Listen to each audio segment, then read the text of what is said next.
మన రిటైర్డ్ అయినటువంటి ఇద్దరు వర్కలు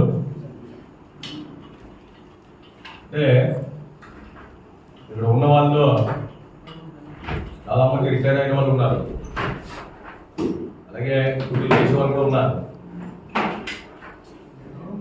ముందుగా మీ అందరికీ స్వాగతం సుస్వాగతం పలుకుతూ ఒకసారి మీరందరూ వాళ్ళిద్దరిని కరెక్ట్గా చూడండి ఒకసారి.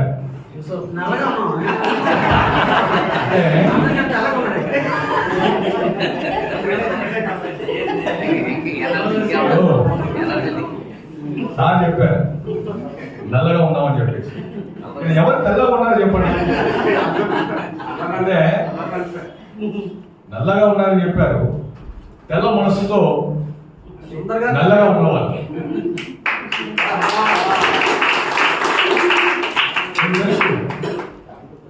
నేరేడి పళ్ళు తెలుసు కదా, నేరేడి పళ్ళు షైనిష్ బ్లాక్ అంటే బ్లాక్ లోనే బాగా షైన్ అవుతుంది అనమాట చూస్తే.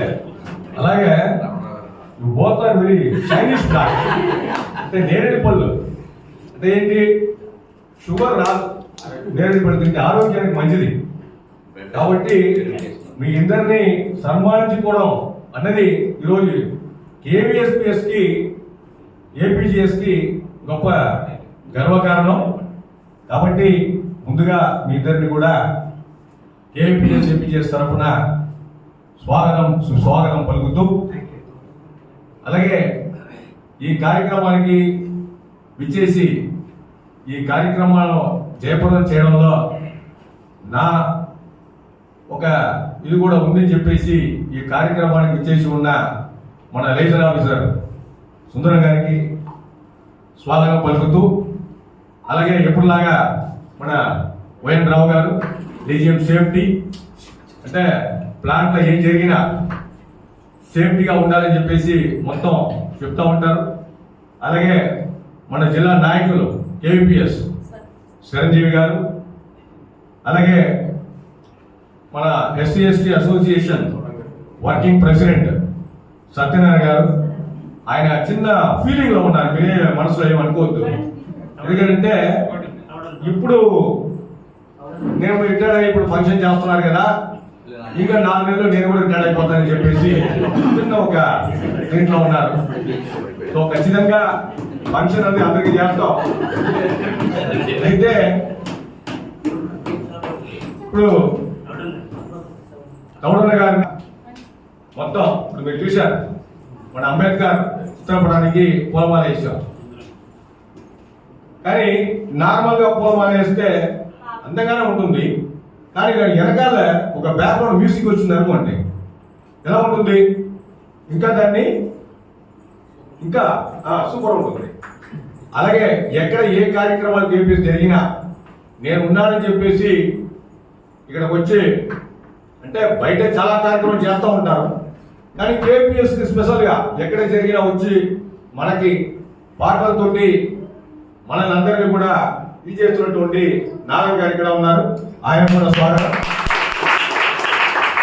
అలాగే కేపీఎస్ ప్రెసిడెంట్ వరకుమార్ గారు, ఆయన మ్యూజిక్ లేని పాటలు జరగడం, అలాగే ఆయన కూడా స్వాగతం పలుకుతూ, అలాగే మన వైటి దాస్ గారు, మీ అందరూ కూడా తెలుసు ఎవరికైనా హీరో.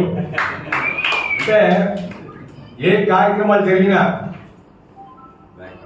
రూట్, చెట్టు పెరగడానికి రూట్ ఉండాలి. ఆ రూట్ ఎవరంటే దాస్ గారు.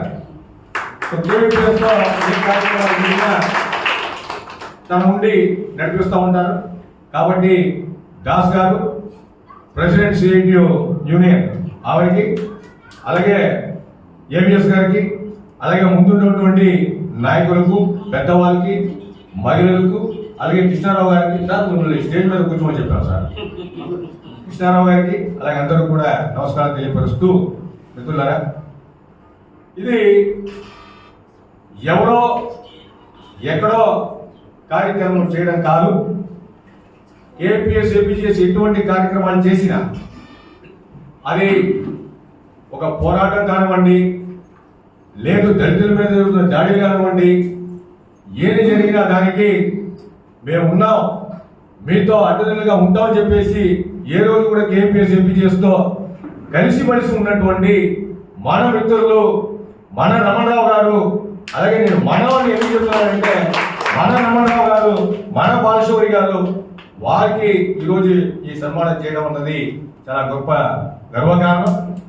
కాబట్టి ఈ కార్యక్రమాన్ని నడిపేమని చెప్పేసి దాస్ గారు ఇప్పుడే 2 నిమిషాల ముందు చెప్పడంతో ఇక్కడికి వచ్చాను. సో మీ అందరినీ మరొకమారు స్వాగతం పలుకుతూ ఇప్పుడు రమణరావు గారు ఇదే ప్లాంట్ లో పనిచేస్తూ, అంటే కొంతమందికి మాత్రమే పుట్టిన దగ్గర నుంచి పెరిగి ఒక ఉన్నత స్థాయిలో రావడానికి అవకాశం కొంతమందికి మాత్రమే వస్తుంది. దాంట్లో ముఖ్యంగా మన రమణరావు గారు ఇదే ప్లాంట్లో జాయిన్ అయ్యి ఈ ప్లాంట్లోనే పనిచేస్తూ, ఈ ప్లాంట్లోనే చివరిగా ఏ డిపార్ట్మెంట్లో పనిచేశారో అదే డిపార్ట్మెంట్కి హెచ్ఓడిగా పనిచేస్తూ ఈరోజు పదవి విరమణ అన్నది తీసుకున్నారు. ఆయన దగ్గర ఉన్నటువంటి ఒక గొప్ప విషయం ఏంటి అంటే, నేను చాలాసార్లు ఆ డిపార్ట్మెంట్కి వెళ్ళాను, కొన్ని పోరాటాలకి వెళ్ళి మాట్లాడాం, అలాగే కొన్ని గొడవలకు వెళ్ళాం, అలాగే కొన్ని మంచి కార్యక్రమాలకు వెళ్ళాం. ఏది ఎప్పుడు వెళ్ళినా ఏ ఒక్క ఎంప్లాయీ మీద కూడా ఎటువంటి చర్యలు తీసుకోకుండా ఏం జరిగినా మంచి విషయాలు చెప్పి వాళ్ళకి మంచిగా నేర్పించేటువంటి వ్యక్తి మన రమణరావు గారు. ఆయన అవసరమైతే ఎవరి మీద యాక్షన్ తీసుకోండి అని చెప్పేసి ఎవరైనా చెప్పినా వాళ్ళకి సమాధానం చెప్తూ మా వాళ్ళు అలాంటి వాళ్ళు కాదు, మంచి వ్యక్తులు, మంచి పనిచేసే వ్యక్తులు అని చెప్పేసి ఈరోజు ఎస్టీఎం డిపార్ట్మెంట్ లో ఘనంగా ఏ అధికారికి కూడా జరగలేని ఒక సన్మానం ఎస్టీఎం డిపార్ట్మెంట్ లో జరిగిందంటే మన రమణరావు గారికి. అదే మాత్రం కాదు, ఈరోజు ఆయన డేట్ కూడా ఖాళీ లేదు. మేము వెళ్ళి మాట్లాడుతున్నప్పుడు డైరీ తీసుకొని నోట్ చేసుకున్నారు డేట్. కారణం ఎందుకు చెప్తున్నానంటే, మంచి వ్యక్తులకు మాత్రమే మంచి జరుగుతాయి, మంచి ఆలోచన ఉన్నప్పుడు మాత్రమే వాళ్ళని సన్మానించడం కానీ వాళ్ళని గొప్పగా చెప్పడం కానీ జరుగుతుంది. కాబట్టి మా హృదయాల్లో మీరు ఉన్నారు సార్, అందుకనే ఇంతమంది వచ్చి మీకు సన్మానం చేయడానికి ఇక్కడికి వచ్చారు. కాబట్టి మిమ్మల్ని మేము చెప్పక తప్పదు. అలాగే శ్రీ బాలశౌరి గారు, మీ అందరికీ తెలుసు, బాలశౌరి అంటే ఈ స్టీల్ ప్లాంట్ లో, అందులో టౌన్షిప్ లో తెలియని వాళ్ళు ఎవరు లేరు. టౌన్షిప్ లన్నీ తెలిసిపోయి ఇప్పుడు ఎక్కడికి వెళ్ళారు సార్? పోర్టిగో. అంటే టౌన్షిప్ మొత్తం తెలిసిపోయింది కాబట్టి ఇప్పుడు పోర్టిగోలో కూడా జనాలందరికీ తెలియాలని చెప్పేసి ఇప్పుడు వెళ్ళారు. ఎటువంటి స్టీల్ ప్లాంట్ పోరాటం జరిగినా, ఏ కార్యక్రమాలు జరిగినా బాలశౌరి గారు లేని పోరాటం లేదు, బాలశౌరి లేని కార్యక్రమాలు లేదు. అటువంటి వ్యక్తి బాలశౌరి గారు. అందరికీ తెలుసు. విమల గారు ఇదే టౌన్షిప్ లో ఎన్నికలు జరిగినప్పుడు కార్పొరేటర్ గా, అంటే అప్పుడు 54వ వార్డు అనుకుంటాను, 54వ వార్డు కార్పొరేటర్ గా పనిచేస్తూ చాలా మంచి మంచి విషయాలు, అంటే ఒకే ఒక ఎగ్జాంపుల్ చెప్పి క్లోజ్ చేస్తాను. అంటే టౌన్షిప్ లో మనం ఏం చేయగలం, మనం గెలిచిన తర్వాత ఇక్కడైనా చేయగలమా అని ఆలోచించి, లేదు మనం ఇక్కడ ఏమీ చేయలేకపోతే ఈ నిధితోటి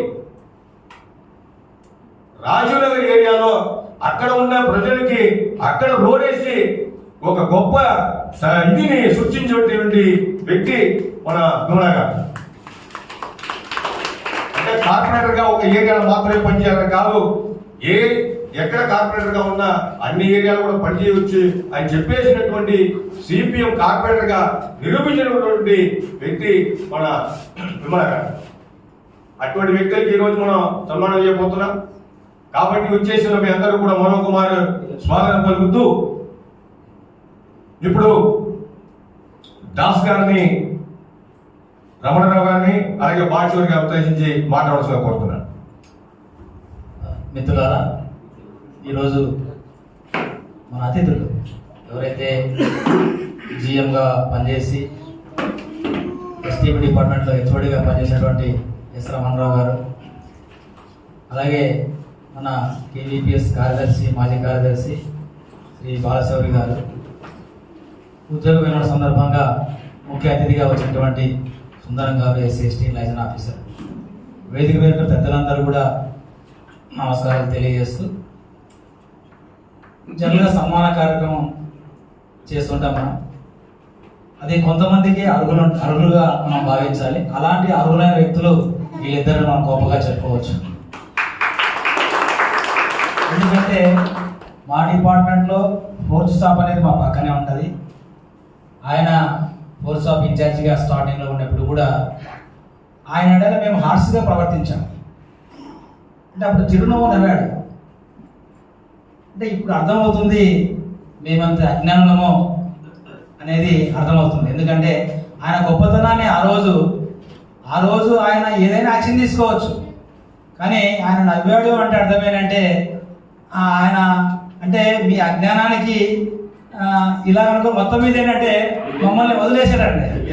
నేను బాలశౌరి మన కేటీ భాస్కర్ అంటే ఎవరైనా దురుసుగా ప్రవర్తించినా కూడా క్షమించే గుణం అటువంటి గొప్ప వ్యక్తి. అంటే స్టీల్ ప్లాంట్లో అధికారులు మనకే చాలా యుగో ఫీలింగ్స్ ఎక్కువ ఉంటుంది. మీరు ఏమన్నా చిన్న మాట అంటే సహించకుండా ఇమ్మీడియట్ కౌంటర్ వేసేటువంటి వ్యక్తిత్వాలు మనవి. అలాంటి సమాజంలో ఇలాంటి వ్యక్తి అరుదుగా ఉంటారు. రెండవది ఏంటంటే ఆయన గొప్ప సింగర్ అని కూడా మనం విన్నాం, కానీ ఎప్పుడూ పాడడం వెళ్ళలేదు. బహుశా ఈ సందర్భంగా పాడాలనే మా అందరి కోరిక. రెండవది మన బాలశౌరి గారు ఎక్కడో పుట్టి ఎక్కడో పెరిగినట్టు ప్రస్తుతం తెలంగాణ రాష్ట్రము విడిపోయిన తర్వాత అంతకుముందు ఉమ్మడి రాష్ట్రంగా ఉన్నప్పుడు అక్కడి నుండి ఇక్కడికి వచ్చి వారి యొక్క సతీమణి వార్డు కార్పొరేటర్గా గెలవడం అనేది బహుశా మన ఆంధ్ర రాష్ట్ర చరిత్రలో ఒక సువర్ణాక్షరాలతో లిఖించబడుతుంది. అంటే ఒక సాధారణ కుటుంబంలో వచ్చినటువంటి వ్యక్తి ఉద్యోగిగా జాయిన్ అయ్యి వారి సతీమణి కార్పొరేటర్గా ఉక్కునగరంలో గెలిచిందంటే ఇది ఒక ప్రత్యేకత. సో గెలిచిన తర్వాత కూడా అందరికి అందుబాటులో ఉంటూ అడిగిన వారికి కూడా సలహాలు సూచనలు ఇస్తున్నటువంటి విమల గారు కూడా గొప్పగా మరి సతీమణిగా పాత్ర పోషించారు. కాబట్టి ఇలాంటి గొప్ప వ్యక్తులనే మనం సన్మానించుకున్నామంటే ఈ సందర్భంగా మనం కొన్ని విషయాలు అర్థం చేసుకోవాలి. ఎందుకంటే ఇలాంటి గొప్ప వ్యక్తుల తనక మన బాలశౌరి తనక వాళ్ళ అమ్మాయిని కూడా ఇక్కడికి వచ్చారండి. ఒక అమ్మాయి కజకిస్తాన్ డాక్టర్గా చేసింది. అంటే దేశం కాని దేశం. సో మనం ఊహించలేదు మన చిన్నప్పుడు. అలాంటి కజకిస్తాన్లో డాక్టర్గా చేసి ఇక్కడ డాక్టర్గా పనిచేయడం జరుగుతుంది హోమీ బాబులో. అలాగే చిన్న అమ్మాయి లండన్లో చదువుతుంది, ఎంఎస్సీగా చేరడం ఉంది. అంటే బాలశౌరి గారికి ఒక డ్రీమ్ ఉందండి. మనం ఎక్కడ పుట్టామని కాదు, ఏం చేసామని, ఎంత సంపాదించామని, ఎంత జ్ఞానాన్ని సంపాదించాము, ఎంత సమాజానికి సేవ చేసామన్నటువంటి ఒక లక్ష్యం ఆయనకు ఉంది. సో ఆ లక్ష్యానికి అనుగుణంగానే అది ఆర్థికంగా అవ్వచ్చు, పిల్లల్ని చదివించడంలో అవ్వచ్చు, గొప్ప పాత్ర పోషించారండి. అంటే రేరుగా ఉండరు ఎలాంటి వాళ్ళు. అంటే మనం కేవలం యూనియన్లో తిరుగుతున్నాం, లేకుంటే ధర్నాలు ర్యాలీ చేస్తున్నాం, జీవితాన్ని గడిపేయడం అలాంటి ఇలాంటి కొంతమంది ఉండొచ్చేమో, కానీ అవన్నీ చేస్తూనే లైఫ్ బ్యాలెన్సింగ్ అనేది మోస్ట్ ఇంపార్టెంట్. పిల్లలు చదువుకుంటేనే బాగుపడుతున్నటువంటి లక్ష్యంతో ఈరోజు ఒక సాధారణ జీవితంగా సాధారణ కుటుంబంలో ఉన్న వ్యక్తి ఇద్దరు ఆడపిల్లల్ని గొప్ప చదువు చదివించారంటే దీని వెనకాల కూడా బలమైన కారణం ఏంటంటే డాక్టర్ బిఆర్ అంబేద్కర్ గారి స్ఫూర్తి. అంటే ఆయన ఏ దేశమైనా బాగుపడింది, అభివృద్ధి చెందిందంటే అందులో దేశంలో మహిళల తాలూకా అభివృద్ధిని కొలబద్దగా తీసుకోవాలి. సో అది స్ఫూర్తిగా తీసుకొని రాబోయే కాలంలో ఎవరైతే న్యూ ఎంప్లాయీస్ ఉన్నారో పిల్లల్ని చదివించుకుంటేనే వాళ్ళ భవిష్యత్తు ఉందని మనం ఆ విధంగా ఆలోచించాల్సిన అవసరం అనేది ఉంటుంది. కాబట్టి ఇలాంటి గొప్ప వ్యక్తులు ఈరోజు మన ముందున్నారు. మనం కూడా ఆలోచించాలి. ఎందుకంటే మనం ఒక సమాజం నుండి వచ్చాము. ఇప్పుడు బాలశౌరి గారు పిల్లలు అవ్వచ్చు, మద్దయ్య గారి పిల్లలు అవ్వచ్చు, అలాగే ఏవిఎస్ గారి పిల్లలు అవ్వచ్చు, అలాగే మన జిఎస్ఎన్ సత్యనారాయణ గారి పిల్లలు అవ్వచ్చు, కృష్ణారావు గారి పిల్లలు అవ్వచ్చు. వీళ్ళందరూ కూడా పెద్ద పెద్ద ఉద్యోగాల్లో స్థిరపడి ఒక గౌరవప్రదమైన జీవితాన్ని గడుపుతున్నారు. అంటే ఇంచుమించు స్టీల్ ప్లాంట్లో జాయిన్ అయిన ప్రతి వ్యక్తి కూడా వాళ్ళ పిల్లల్ని చదివించి గొప్ప వ్యక్తులుగా తీర్చిదిద్దడానికి కారణం ఏంటంటే మన విశాఖ ఉక్కు కర్మాగారం. కాబట్టి మన కన్న తల్లిదండ్రి జన్మనివ్వచ్చు, కానీ మనకు విశాఖ ఉక్కు కర్మాగారం జీవితాన్ని ఇచ్చింది. కాబట్టి ఇలాంటి జీవితాన్ని ఇచ్చిన విశాఖ ఉక్కుని మనము రక్షించుకోవాలి. అవునా కదా? రక్షించుకోవాలి, అవునా కదా? కాబట్టి ఇలాంటి ఉక్కుని రక్షించుకోవాలి, ప్రభుత్వ రంగ సంస్థల కొనసాగాలన్నటువంటి ఆలోచనతో మనం పనిచేయాలి. అందులో మన ఇన్వాల్వ్మెంట్ ఏది అనేది మనకి మీకు తగ్గట్టు మీరు దాన్ని సపోర్ట్ చేయొచ్చు. కాబట్టి అదొక లక్ష్యం అయితే మనంగా కేవీపీఎస్ ఏపీజీఎస్గా ఆలోచించాల్సిన సమయం అనేది ఆసన్నమైంది. ఎందుకంటే ప్రతిదీ కూడా ఈరోజు ప్రైవేటీకరణ జరుగుతుంది. అంతేనా? అంటే 91 నుండి ప్రైవేటీకరణ స్టార్ట్ అయితే ఈరోజు పూర్తి స్థాయిలో అమలు జరుగుతుంది. కొత్త ప్రభుత్వ రంగ సంస్థలు లేవు. ఉన్న ప్రభుత్వ రంగ సంస్థల్లో అవుట్సోర్సింగ్ పేరుతోటి జరుగుతుంది. అందులో రిజర్వేషన్స్ ఉండవు. రాష్ట్ర ప్రభుత్వం అవచ్చు, కేంద్ర ప్రభుత్వం అవచ్చు, అన్ని ఉద్యోగాల్లో కూడా అవుట్సోర్సింగ్ పెరుగుతుంది. ఇప్పుడు రిజర్వేషన్లు 0 స్థాయికి వచ్చాయి.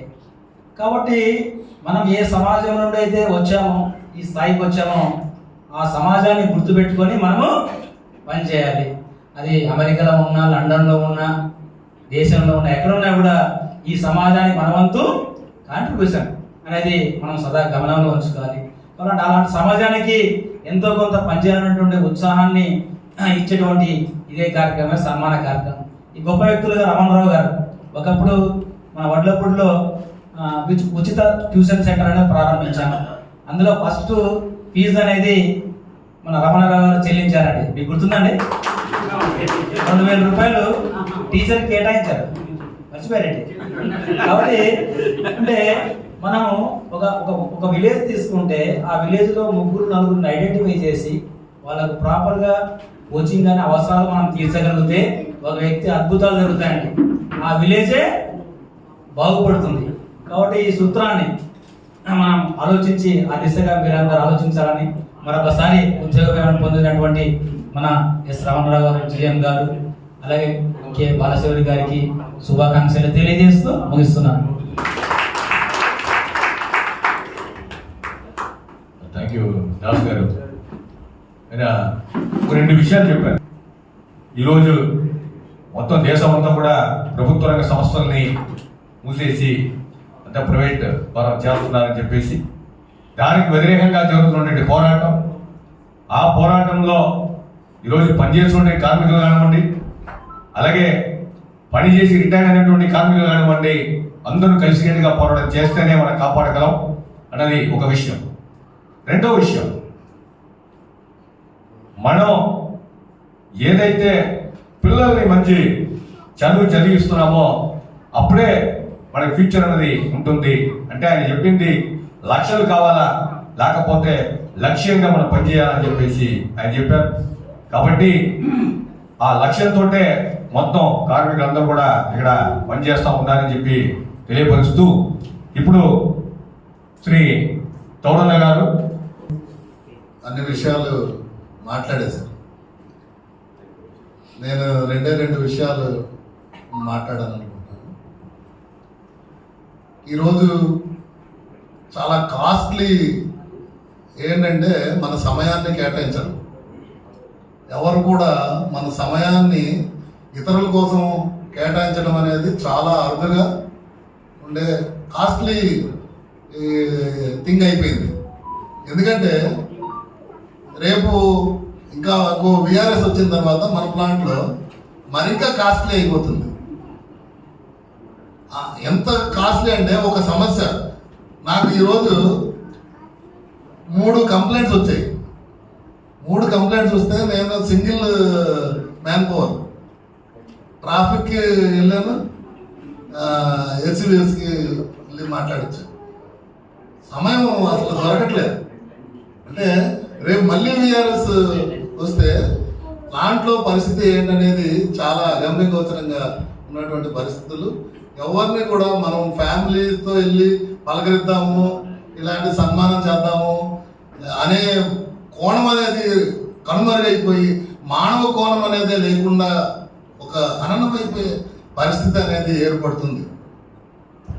ఇలాంటి సందర్భంలో మన దాస్ గారు ఈ సన్మానం అంటే ఏదైతే ఏపీసీఎస్ కానీ కేవీపీఎస్ సభ్యులు కానీ సానుభూతి పరులు కానీ ఉంటే ఖచ్చితంగా సన్మానం చేయాలి, వాళ్ళని గుర్తించాలి.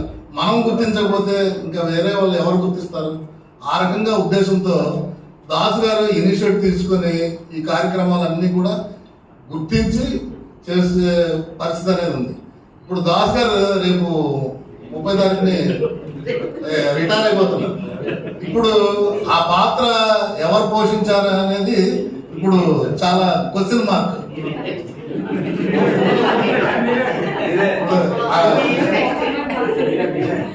ఇప్పుడు చాలా అది క్వశ్చన్ మార్క్ అన్నమాట. కాబట్టి నేనే చెయ్యొచ్చు, కానీ ఇందాక చెప్పాను కదా, సమయాన్ని కేటాయించే పరిస్థితులు లేవు. కాబట్టి ఇలాంటి పరిస్థితుల్లో మనం సన్మానం చేసుకోవడం అంటే, ఒక వ్యక్తికి మనం సన్మానం చేసుకోవడం అంటే వారి పట్ల సమాజానికి కానీ వ్యక్తులకి కానీ ఎంత లబ్ధి చేకూరింది, ఎంత ఉపయోగపడ్డాము అనేది దాన్ని బట్టే గుర్తింపు అనేది ఉంటుంది. ఎందుకంటే ఒక మనిషిని ఒక వారం గుర్తు పెట్టుకోగలుగుతాం, రిటైర్ అయిపోయిన తర్వాత ఒక వారం సెక్షన్లో గుర్తు పెట్టుకుంటారు, తర్వాత ఇంకా వాళ్ళు ఎవరో ఏంటో మర్చిపోతాం. కానీ అలాంటి పరిస్థితులు కాకుండా మనం ఎవరైతే సమాజం కోసం పనిచేసిన వాళ్ళు ఉంటామో ఖచ్చితంగా ఆ సమాజం మనల్ని గుర్తుపెట్టుకుంటుంది. ఆ రకంగానే కేవీపీఎస్ ఏపీజీఎస్ ఎవరైతే సభ్యులు ఉన్నారో సానుభూతి పరులు ఉన్నారో వాళ్ళకి ఈ రకమైనటువంటి సన్మానం చేయడం అనేది ఆనవాయితీగా వస్తున్నటువంటి పరిస్థితి. అయితే కేవీపీఎస్ కానీ ఏపీజీఎస్ కానీ ఇదేదో కుల సంఘాలు కాదు. ఈ సంఘాల్లో ఎవరైనా సరే ఉండొచ్చు, అభ్యుదయంగా ఉండే వాళ్ళు ఎవరైనా ఉండొచ్చు. ఎందుకంటే ఈ సమాజంలో ఉన్నటువంటి అసమానతల్ని తొలగించి సమానమైన వ్యవస్థని తీసుకురావాలి. ఆ రకమైనటువంటి వ్యవస్థ కోసం పనిచేసేదే ఏపీజీఎస్ కేవీపీఎస్. అంతేగాని ఏదో చిన్న దండ, అంబేద్కర్ గారికి దండ వేయడం, పూలే గారికి దండ వేయడం, ఆ పని అయిపోయింది, స్లోగన్స్ ఇచ్చేయడం, ఇది కాదు. ఎక్కడైతే సమస్య ఉందో ఆ సమస్య పట్ల క్షుణ్ణంగా అధ్యయనం చేసి ఆ అధ్యయనం చేసిన తర్వాత దాన్ని పరిష్కారం ఎలా చేయాలనేది డాక్టర్ పున్నయ్య, జస్టిస్ పున్నయ్య గారి కమిషన్ వేయడంలో కేవీపీఎస్ అనేది ముఖ్యమైన పాత్ర పోషించింది. ఆ పాత్ర పోషించిన తర్వాతే ఆంధ్ర రాష్ట్రంలో సుమారుగా 55 రకాల వివక్షతలు ఈ రాష్ట్రంలో ఉందని చెప్పి తెలిసింది. ఎందుకంటే మనం అధునాతనమైనటువంటి సమాజంలో ఉన్నాం, మనకు ఏ వివక్ష లేదు అనుకుంటాం, కానీ మనకు తెలియకుండానే వివక్ష అనేది చాలా రూపాల్లో ఉన్నటువంటి పరిస్థితులు ఉన్నాయి. అలాంటి వివక్షతల్ని బయటకు తీయాలంటే ఖచ్చితంగా ఏపీజీఎస్ కేవీపీఎస్ లాంటి సంస్థలు ఇంకా ముందుకి మరింత చురుగ్గా పనిచేయాల్సిన అవసరం అనేది ఉంది. ఇప్పుడు ముఖ్యంగా నేను ఒక విషయాన్ని చెప్పదలుచుకున్నాను. మనం ఇప్పుడు దాకా చిన్నప్పుడు ఆలు నేర్చుకున్నాం, ఇప్పుడు ఆలు పాటించాలి. ఆలు పాటించడం ఏంటి అనుకుంటారు. అంటే అప్పు ఉండకూడదు, అంటే ఆరోగ్యం ఉండాలి. ఈ రెండు పాటిస్తే ఆలు మనకి ఇంకా అన్నీ ఉన్నట్టే. ఈ సమాజంలో అప్పు ఉండకూడదంటే నేను చాలా సార్ అనొచ్చు, నేను చాలా పెద్ద పొజిషన్లో ఉన్నాను కదా, ఉండి నాకేమో అప్పు ఉంటుంది అని చెప్పి ఎవరన్నా భావించవచ్చు మనలో. కానీ ఈ సమాజం నూతనార్థిక పారిశ్రామిక విధానాలు అమలైన తర్వాత ప్రతి ఒక్కడు అప్పులో ఉంటాడు. అది తనది కాదు, కానీ తనదే. ఆ రకమైనటువంటి భ్రమల్లో మనల్ని, మన ఇంట్లో ఉన్నాం ఈరోజు, అందులో అప్పు, కారు ఉంది అప్పు, ప్రతిదీ అప్పే. కాబట్టి ఎవరైతే అప్పు లేకుండా ఉంటారో వాళ్ళు గవర్నమెంట్ మీ మీద 2 లక్షలు అప్పు చేసి, కాబట్టి ఈ రెండు ఆల్ని మనం పాటిస్తే అప్పు ఉండకూడదు, ఆరోగ్యంగా ఉండాలి. ఆరోగ్యం అంటే ఉత్తి బలంగా ఉండి ఇలాగ ప్యాంట్ చొక్క వేసుకోవడం కాదు కదా. మానసికంగా అలాగే సాంఘికంగా, ఆర్థికంగా కాదు, మానసికంగా మనం మానసికంగా దృఢంగా ఉండాలి, ఫిజికల్గా ఉండాలి, స్ట్రాంగ్గా అంటే మెంటల్గా, ఫిజికల్గా, సామాజికంగా కూడా మనం స్ట్రాంగ్గా లేవనుకోండి అది కూడా ఆరోగ్యంగా ఉన్నట్టు కాదు. కాబట్టి మనం అందరూ ఒక పలకరించుకున్నాం అనుకోండి, ఆప్యాయంగా పలకరించుకున్నాం అనుకోండి, ఆ రకమైనటువంటి పరిస్థితులు మనకు ఉన్నాయనుకోండి అది కూడా మనల్ని ఆరోగ్యంగా ఉంచేదానికి అవకాశం ఉంటుంది. కాబట్టి ఆ రకమైనటువంటి పరిస్థితులు మనం అందరూ కూడా కల్పించుకోవాలి. అలాగే ఏదైతే ఇప్పుడు రిటైర్ అయ్యారో వారు కూడా అవి అంటే మనము మనకన్నా పెద్దోళ్ళు, మనము వాళ్ళకి సూచనలు సలహాలు చెప్పే ఇది కాదు, కానీ వాళ్ళు కూడా ఆ రకమైనటువంటి భావంతో ఈ ముందుకు వెళ్ళగలిగితే ఖచ్చితంగా మనమంతా కూడా ఆరోగ్యంగా, ఈ సమాజం ఆరోగ్యంగా ఉండేదానికి అవకాశం ఉంటుంది. అలాగే మనము ఇందాక దాస్ గారు చెప్పినట్టు మనకి ఏదైతే మనం ఈ స్థితికి రావడానికి కారణమైనటువంటి ప్లాంట్ ఉందో ఆ ప్లాంట్ని రక్షించుకోవాల్సిన అవసరం అనేది మనకు మరింత ఎక్కువగా ఉంది. అది ఈ ఏపీజీఎస్ కేవీపీఎస్ లక్ష్యంగా పెట్టుకొని దాన్ని ముందుకు తీసుకెళ్ళగలిగి దాన్ని ముందుకు తీసుకెళ్తే ఇంకా మరిన్ని మెరుగైన వాతావరణాన్ని ఈ సమాజాన్ని సృష్టించే దాంట్లో భాగస్వాములు మీరందరూ కావాలని చెప్పి, అలాగే మరింకోసారి అలాగే మిత్రులారా కేవీపీఎస్ ఏపీజేఎస్ ఇలాంటి మంచి కార్యక్రమాలు చేస్తున్న సందర్భంలో నన్ను మాట్లాడమన్నారు. నేను మాట్లాడాల్సింది ఏంటంటే ఇద్దరు వ్యక్తులు ఈరోజు రిటైర్ అవుతున్నారు. వాళ్ళతో పాటు విమల్ గారు మా టౌన్షిప్లో ఉన్నప్పుడు మా కార్పొరేటర్, వీళ్ళందరూ రిటైర్ అయిపోతున్నారు అంటే మాకు బాధగా ఉంది. నేను రిటైర్ అయినప్పుడు వాళ్ళకి బాధ ఉందో నాకు తెలియదు, కానీ వాళ్ళు రిటైర్ అవుతున్నారంటే నాకు బాధగా ఉంది. ఇంక ఈ దాస్ గారు రేపు ఈ నెలలో రిటైర్ అవుతారట, ఇంకా బాధగా ఉంది. సరే, ఏమైనప్పటికీ ప్లాంట్లో మనం ఎంతవరకు పనిచేసామో అది ప్లాంట్కి పరిమితం అవ్వకుండా బయట కూడా ఆ రకాల పని చేస్తే మనం ధైర్యంగా ఉండగలం. సమాజంలో అనేక రకాల మనుషులు ఉంటారు. అనేక సందర్భాల్లో మన బాధల్ని వ్యతిరేకించేవాళ్ళు ఉంటారు, మన భావాలను వ్యతిరేకించేవాళ్ళు ఉంటారు, మన సంస్కృతిని వ్యతిరేకించేవాళ్ళు ఉంటారు, మన సంస్కృతిని గౌరవించేవాళ్ళు ఉంటారు. అలాగే సమాజంలోనే కాకుండా మనిషిని కూడా గౌరవించేవాళ్ళు ఉంటారు, మనిషిని కూడా వ్యతిరేకించేవాళ్ళు ఉంటారు. వీళ్ళందరినీ కలుపుకొని వెళ్ళి మనం ఐక్యంగా ఏదైతే ఈ సమాజానికి అన్యాయం చేస్తున్నారో, పేద వర్గానికి అన్యాయం చేస్తున్నారో, పీడిత వర్గానికి అన్యాయం చేస్తున్నారో, ఎక్కడైతే ఏ వర్గానికి వివక్షత చూపించి ఇబ్బంది పెడుతున్నారో వాళ్ళకి వ్యతిరేకంగా ఏదో ఒక రూపంలో మనందరం కూడా పనిచేయాలనేది నా భావన, అదే నా కోరిక కూడా. ఆ రకంగా పీడిత వర్గానికి వివక్షతకు గురవుతున్న అనేక కోట్ల మంది ఈ దేశంలో ఉన్నారు. మన ప్రక్కనే ఉన్నారు, దేశం ప్రక్కన తర్వాత సంగతి చూద్దాం. మన ప్రక్కనే ఉన్నారు, మన వీధిలో ఉన్నారు. వీళ్ళందరూ కూడా వివక్షతకు గురయ్యి సర్దుకుపోతున్నారు. నేను కూడా సర్దుకుపోయాను చాలా సంవత్సరాలు. సర్దుకుపోవడం ఏంటి నాకు అర్థం కాదు. సర్దుకోవడం కాదు, పిడుగులు బిగించమన్నారు మహానుభావుడు. ఆ రోజుల్లో సర్దుకుపోయి ఉండొచ్చు ఆయన, కానీ ఈ రోజు కూడా ఎంత విజ్ఞానం వచ్చిన తర్వాత కూడా, ఇన్ని రిజర్వేషన్లు పొంది పైకి వచ్చిన తర్వాత కూడా, ఇంత మన సమాజంలో మన కుటుంబీకులు కూడా పైకి వచ్చిన తర్వాత కూడా ఈ రోజు కూడా సర్దుకుపోవడం కాదు, పిడికిలు బిగించండి, ఆ రకంగా ప్రయత్నం చేస్తారని మనవి చేస్తూ నాకు ఈ అవకాశం ఇచ్చిన మీ అందరికీ కూడా ధన్యవాదాలు.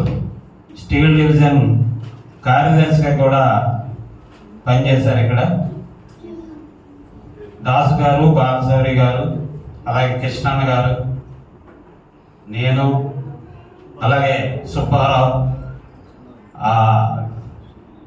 చాలామంది, అలాగే కొంత కేవీ సత్యనారాయణ, సింహాచలం గారు, ఇలాగ ముఖ్యులందరూ కూడా గతంలో ఇక్కడ కుల వివక్ష వ్యతిరేక పోరాట సంఘం ఆవిర్భావం నుంచి కూడా 98లో ఏదైతే ఈ సంఘం రాష్ట్ర వ్యాప్తంగా ఒక ఉద్యమ సంఘంగా, ఈ హక్కుల పరిరక్షణ పోరాట సంఘంగా అందరినీ ఈ వివక్షత మీద ఛాలెంజ్ చేసి నడిపించే సంఘంగా ఉండాలనేసి 98లో అప్పటి నిర్ణయం అమలు చేయడం కోసం ఇక్కడ ఎంతో మంది, అందరూ ఇక్కడ కూర్చున్న వాళ్ళందరూ ఇంకా చాలా మంది ఉన్నారు.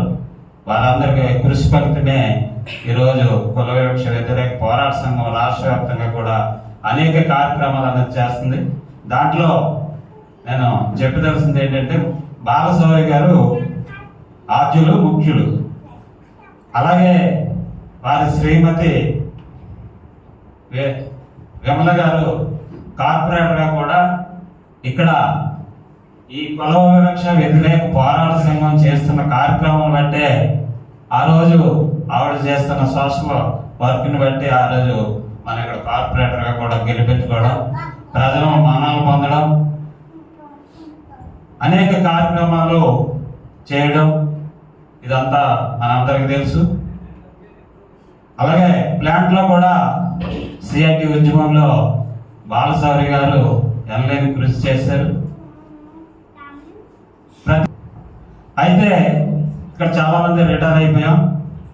ఈ రిటైర్ అయిపోయిన వాళ్ళు చేశారు. ఇప్పుడు చేయవలసిన అవసరం ఇంకా చాలా ఉంది. దాన్ని యువత అందిపుచ్చుకోవాలి. వారు ఏదైతే చేశారో దాన్ని మననం చేసుకొని ముందు తరాలకి మీ తరం కూడా మీరు అందించుకోవాల్సిన ఆవశ్యకతనే మన కేపీ గారు చెప్పారు. డాక్టర్ బిఆర్ అంబేద్కర్ గారు ఏదైతే ఆయన ఎన్ని ఇబ్బందులు పడ్డా అడుగు ముందుకేసి అన్నీ సాధించి మనకు ఒక మార్గం చూపించారు. ఆ మార్గంలో ముందుకెళ్ళి మనం దాన్ని కాపాడుకుంటూనే ముందుకు నడవాలనేసి నేను ఈ సందర్భంగా కోరుతున్నాను. అలాగే రామన్రావు గారు, చొక్కా రామన్రావు గారు, వాళ్ళ పేరెంట్స్ ఇద్దరు కూడా టీచర్సే. ఆయన అయినా సరే హాస్టల్లో చదువుకుని మంచి విద్యాభ్యాసం చేసి స్టీల్ ప్లాంట్లో మొదటిగా ఎంటీగా సెలెక్ట్ అయ్యారు. తర్వాత వెంటనే మన స్టీల్ ప్లాంట్కి ఇక్కడ సెలెక్ట్ అయిన వెంటనే ఇక్కడికి వచ్చేసారు. వాళ్ళ బ్రదర్ కూడా స్టోర్స్ డిపార్ట్మెంట్లో తిరుపతిరావు గారు, ఆయన కూడా రిటైర్ అవ్వారు. ఆయన కూడా ఆఫీసర్గా వివిధ వార్డుల్లో పనిచేసి ఉన్నత స్థాయికి వచ్చి రిటైర్ అవ్వాలి. వీళ్ళ మిస్సెస్ ఇప్పుడు స్టేట్ గవర్నమెంట్లో పొల్యూషన్ కంట్రోల్ బోర్డులో ఏపీ అంటే అమరావతిలో పనిచేస్తున్నారు. ఒక హెడ్ ఆఫ్ ది డిపార్ట్మెంట్గా ఆవిడ పొల్యూషన్ కంట్రోల్ బోర్డులో ఒక నిజాయితీ గల ఆఫీసర్గా పనిచేస్తున్నారు. అందుకే ఈరోజు సెలవు లేక రాలేదు.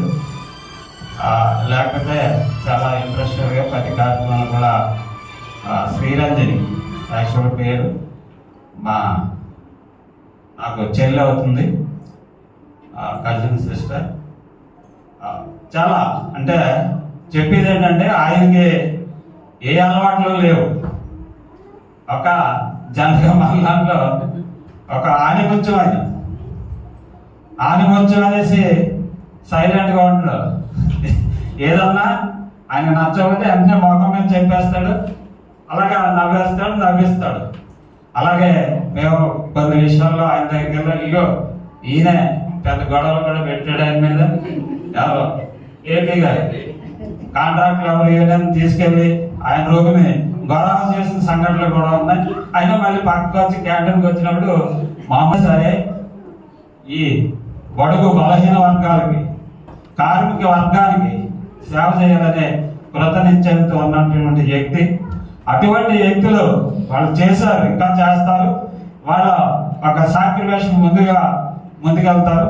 దాన్ని కూడా మనం అందిపుచ్చుకొని మనం దేంట్లో కూడా తక్కువ కాదు, అందరితో మనము సమానమే, అందరికంటే మనం ఎక్కువ అని ముందుకెళ్ళవలసిన పరిస్థితి ఈరోజు యువతకు ఉంది. కాబట్టి ఆ విధంగా వాళ్ళని స్ఫూర్తిగా తీసుకుని మనం ముందుకెళ్ళవలసిన ఆవశ్యకత మన సమాజాన్ని ఒక టాలెంటెడ్ యూత్గా తీర్చిదిద్దవలసిన అవసరం ఈ పెద్దలకు ఉంది. అలాగే మీ అందరికి కూడా ఉందని ఈ సందర్భంగా తెలియజేసుకుంటూ నాకు ఈ అవకాశం సుబ్రహ్మణ్యం గారు, ఈనాటి అతిథులు రమణారావు గారు, బాలశేరి గారు, విమలా గారు, వేదికను అలంకరించిన పెద్దలకు. సో రమణారావు గారి గురించి నాకు ఇప్పుడు కాదు, జస్ట్ వారు మా పక్క డిపార్ట్మెంటే, ఇంజనీరింగ్ షాప్స్. సేఫ్టీ సాంగ్స్ కాంపిటీషన్లో వారిని జడ్జిగా పిలవడం జరిగింది. అప్పటి నుండి పరిచయం. ఆ తర్వాత రకరకాల వేదికల్లో వారికి కలవటం, సరదాగా జోవిల్గా మాట్లాడటం ఇవన్నీ జరిగిపోయి అది గడిచిన స్వర్ణయుగం. ఆ జ్ఞాపకాలు ఈ రోజుల్లో నెమరేసుకోవటానికి మరి ఈ జ్ఞాపకాలు ముందుంటాయో లేదో తెలీదు. అలాగే బాలశేరి గారు సిడబ్ల్యూసి 1లో ఏమో మేనేజ్మెంట్ కమిటీ తరఫున ఆర్బీఐ కమిటీలో ఉన్నాను. వారు యూనియన్ తరఫున కమిటీలో మంచి స్నేహశీలు. మేడం విమలా గారు, వారు చాలా సర్వీస్ ఓరియంటెడ్ పర్సనాలిటీ. మరి ఇవన్నీ కూడా వాళ్ళలో ఉన్న క్వాలిటీస్ నేర్చుకోవడానికి ఈరోజు ఈ సన్మాన కార్యక్రమం అనేది పెట్టడం జరిగింది. సో మిగతా వాళ్ళకి, ఇక్కడ ఉన్న వాళ్ళకి ఒక తేడా ఏంటంటే, ఎదురు గాలిని చీల్చుకుంటూ ముందుకెళ్ళిన మనుషులు ఇక్కడ ఉన్న వాళ్ళందరూ. గాలికి ఎదురైంది, గాలిని చీల్చుకుంటూ ముందుకెళ్ళిన మనుషులు. అప్పుడే మనిషి దృఢత్వం అనేది ఏర్పడుతుంది. కొంతమంది మనుషులు ఆ గాలి ప్రవాహంలో కొట్టుకుపోయిన మనుషులు ఉన్నారు. సో వాళ్ళలో ఒకరిగా మనం కాకుండా గాలిని చీల్చుకుంటూ ముందుకెళ్ళి రాబోయే తరాలకి ఆదర్శంగా నిలవాలని, అలాగే మరి ఈరోజు పదవీ విరమణ పొందిన ఈ వీరి భావి జీవితం కూడా సంతోషంగా, ఉత్సాహంగా, ఉల్లాసంగా ఉండాలని కోరుతూ ముగిస్తున్నాను. Thank you. ఇప్పుడు పూరా సింగ్ గారు ఒరిస్సా బాంబ్ సేపు కన్నటువంటి 2 నిమిషాలు మాట్లాడితే పోతున్నాను.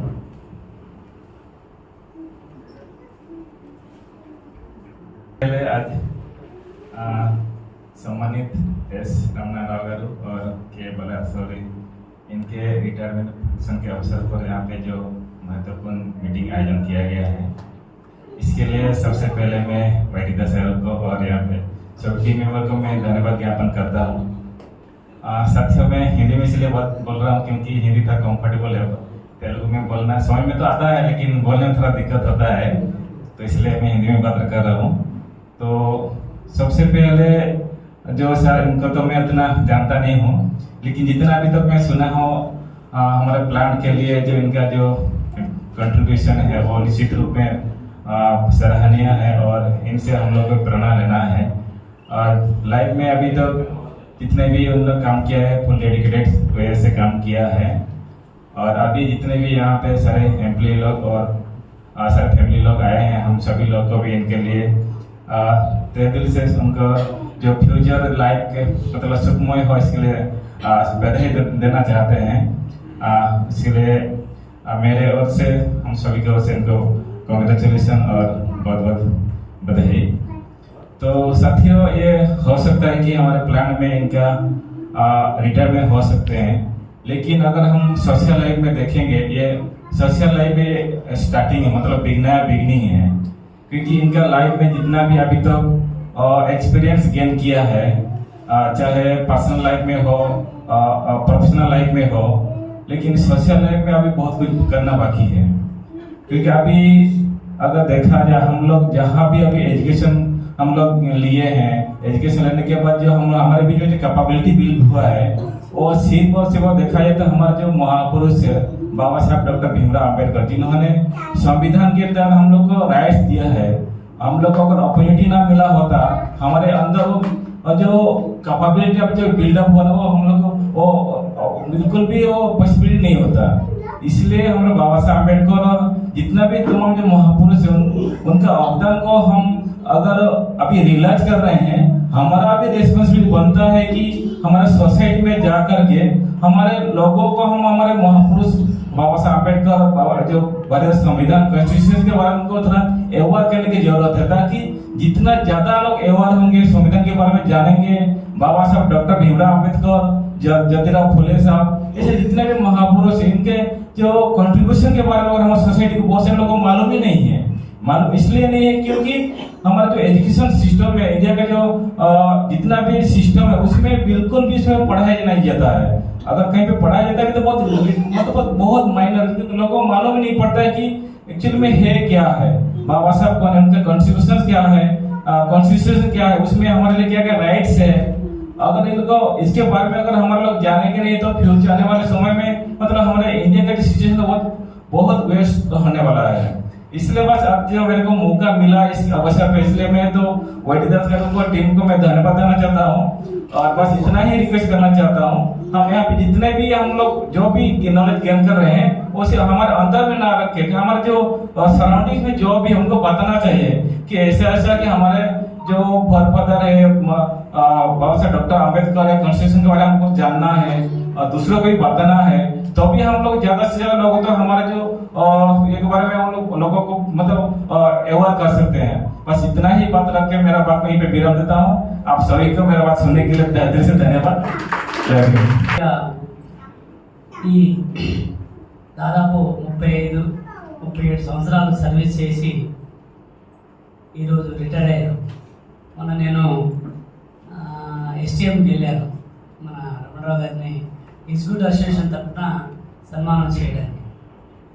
అయితే అక్కడ జరిగిన అక్కడ చూసిన వాతావరణం, వాళ్ళు అంటే అక్కడ ఉన్న ఆఫీసర్స్ ఎక్స్ప్రెషన్, అంటే ఒక కమిటెడ్ ఆఫీసర్, ఒక కమిటెడ్ ఉద్యోగి టువర్డ్స్ ఆర్గనైజేషన్ డెవలప్ గురించి ఎంత ఆలోచన చేసి పైకి వస్తారో అది రమణరావు గారి యొక్క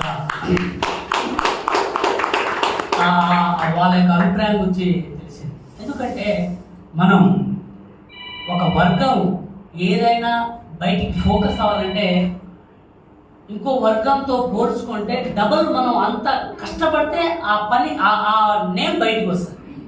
ఇంకో వర్గానికి తక్కువ కష్టపడ్డా అది ప్రొజెక్ట్ అవుతుంది. కానీ ఆ ప్రొజెక్ట్ అవ్వడానికి ఎంత కష్టపడ్డారో అది రమణరావు గారి సమావేశంలో నేను గ్రహించాను. అలాగే మన బాలశౌరి గారు, ఖమ్మం అంటే తెలంగాణలో ఖమ్మము ఇప్పటి వరకు ఆయన ఆ యొక్క సిద్ధాంతాన్ని నమ్ముకొని పనిచేస్తూ వాళ్ళ మిసెస్ 54 వార్డు కార్పొరేటర్గా కూడా గెలిచి మన ఏదైతే ఈ ప్రాంతానికి ఆవిడ సర్వీస్ అందించింది. సో అలాంటి వాళ్ళు ఈరోజు చూస్తే ప్లాంట్లో కూడా చాలామంది చాలా తక్కువగా కమిటెడ్ ఆఫీసర్స్ కానీ కమిటెడ్ వర్క్ ఫోర్స్ కానీ చాలామంది ఇప్పుడు బయటికి రావడం జరుగుతుంది. రాబోయే కాలంలో కూడా వీళ్ళు ఉద్యోగ విరమణ పొందిన తర్వాత కూడా వాళ్ళు ఈ సమాజానికి కావాల్సిన పనులు చేయాలని ఆకాంక్షిస్తూ ఈ అవకాశం ఇచ్చిన సుబ్రహ్మణ్య గారికి మీ అందరికీ రైతులు ఎస్ రామరావు గారికి, కె బాలశౌరి గారికి, అలాగే ఈ సమావేశానికి వచ్చిన అతిథులు, ముఖ్య అతిథులుగా స్టేజ్ మీద అతిథులకి, అలాగే ఈ సమావేశానికి వచ్చిన వివిధ నాయకులకు, అలాగే రేడియం నాయకులు, నా స్నేహితులకు, మరి ముఖ్యంగా వాటి దాస్ గారికి ప్రత్యేక ధన్యవాదాలు తెలియజేస్తూ, సో నన్ను మాట్లాడమన్నారు కానీ నేను జస్ట్ ఇప్పుడే వచ్చిన తర్వాత రమణరావు గారి గురించి మాట్లాడమంటే ఆయన లో లెవెల్ టు అంటే బాటమ్ టు టాప్, అంటే ఎవరితోనే ఒక కళాశాలతోనే ఉండగలడు, ఒక డైరెక్టర్, ఒక సీఎండితో అందరూ ఉండదు. ఒక వాదాకి వెళ్ళిన తర్వాత ఒక రేంజ్లోనే మెయింటైన్ చేస్తారు. ఆ రేంజ్ అన్నది ఆయనకే ఉంది. అంటే నేను విన్నాను రీసెంట్గా ఒక వ్యక్తికి అవకాశం రావాలి కానీ, అంటే ఒక రిజర్వేషన్ మీద ఎవరైనా వస్తారు కానీ రిజర్వేషన్ మీద ఎవరు పాస్ అవ్వరు. అది ఆయన ప్రూవ్ చేశాడు. రిజర్వేషన్ ఉద్యోగం సంపాదించచ్చు కానీ ఆ రిజర్వేషన్తో వచ్చిన ఆ డిపార్ట్మెంట్కి ఆయన ఎర్లైన అంటే రికార్డ్స్ అనమాట. అక్కడ ప్రొడక్షన్ ఎస్టీఎంలో లాస్ట్లో విన్నాను, ఎవ్రీడే అప్రిషియేషనే. అంటే ఒక వ్యక్తికి అవకాశం రావాలి, కానీ అవకాశం వస్తే ప్రూవ్ చేసిన అంటే డౌన్టెడ్ పీపుల్ ఎస్ఐ ఎవరైతే ఎస్సీ కానీ లో పీపుల్ ఎవరు అనుకుంటాం మనం అనుకున్నాం, కానీ మనం ఎవరికి తీసుకోం. మనకంటే నాకు తెలిసింది అవకాశం వస్తే మన అంత టాలెంట్ పీపుల్ ఎవరు లేరు, ఓసీలో కూడా ఎవరు సరిపోరు మన ముందు. అటువంటి ఆయన అలా ప్రూవ్ చేసిన వ్యక్తి రమణరావు గారు. మరి ఇంకా మా బాలశౌరి గారి గురించి నాకు కొంచెమే తెలుసు, కానీ యాక్చువల్గా మేడం గారు కార్పొరేటర్ గా చేస్తూ అప్పుడు నేను చూశాను. అంటే నేనెవరో తెలియదు కానీ మా మేడం గారు తెలుసు. సో అంటే ఒక మేడంని అంటే లేడీ ఆమెని ఒక కార్పొరేటర్ స్థాయికి తీసుకొచ్చాడంటే ఆయన సమానత్వం లేదు అంటే ఫ్యామిలీలో అటువంటి మంచి గుణం ఉన్న వ్యక్తి. అంటే ఎవరైనా భార్యకి భర్త సపోర్ట్ ఇస్తేనే పదవులు చేయగలరు, అంతేగాని నువ్వు వెళ్ళిపోతున్నా నేను వంట చేయనా అంటే చెయ్యాలి, తప్పదు. పిల్లల్ని కూడా సంరక్షించాలంటే సో అటువంటి సహకారం అందించిన బాలశౌరి గారికి, సార్ నాకు ఈ చక్కటి అవకాశం ఇచ్చిన వెంకటదాస్ గారికి మరొకసారి ధన్యవాదాలు తెలియజేస్తూ నేను థ్యాంక్ యూ సార్. బాలశౌరి గారు ఆ సక్సెస్ లో అందరికి చెప్పడం కొట్టండి, పర్లేదు. ఇప్పుడు శ్రీ సుందరం గారిని మీరందరూ చెప్పడంతో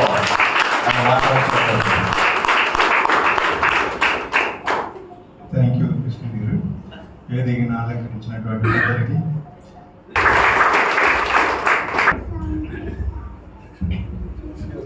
సభాధ్యక్షులు కేపీ గారికి, అలాగే వేదిక మీద ఉన్న అధ్యక్షులకి, నాయకులకి, సామాన్య రైతులకి, సోదరి సోదరులకి అందరికీ ముందుగా ధన్యవాదాలు. ఈ కార్యక్రమం కేవీపీఎస్ ఏపీసీస్గా చాలా ఎన్నో కార్యక్రమాలు చేస్తుంది. దానిలో భాగంగానే ఈరోజు సన్మానం చేయడం అనేది జరిగింది. ముఖ్యంగా చెప్పాలి అంటే ఒక విషయం చెప్పాలనుకుంటున్నాను. నేను ఒక మంచి ఆర్గనైజేషన్లో మనం ఉన్నప్పుడు వాళ్ళ సపోర్టింగ్ మనకి ఎలా ఉంటుంది అన్న ఒక విషయం మీకు ముందు తేవాలనుకుంటున్నాను. యాక్చువల్లీ కార్పొరేటెడ్ అయిన తర్వాత దువ్వాడ స్టేషన్లో నాకు కొంచెం కాల్ బ్రేక్ అయి ఉన్నప్పుడు అంటే ఫ్యామిలీ చాలా దూరంగా ఉంటుంది. అంటే మాది ఖమ్మం డిస్టిక్. అంటే ఇంకా అసలు ఎలా ఏంటి ఇంకా అలాంటి ఆలోచన ఇప్పుడు వాళ్ళు రావాలన్నా కూడా 1 డే తర్వాతే రాగలుగుతారు.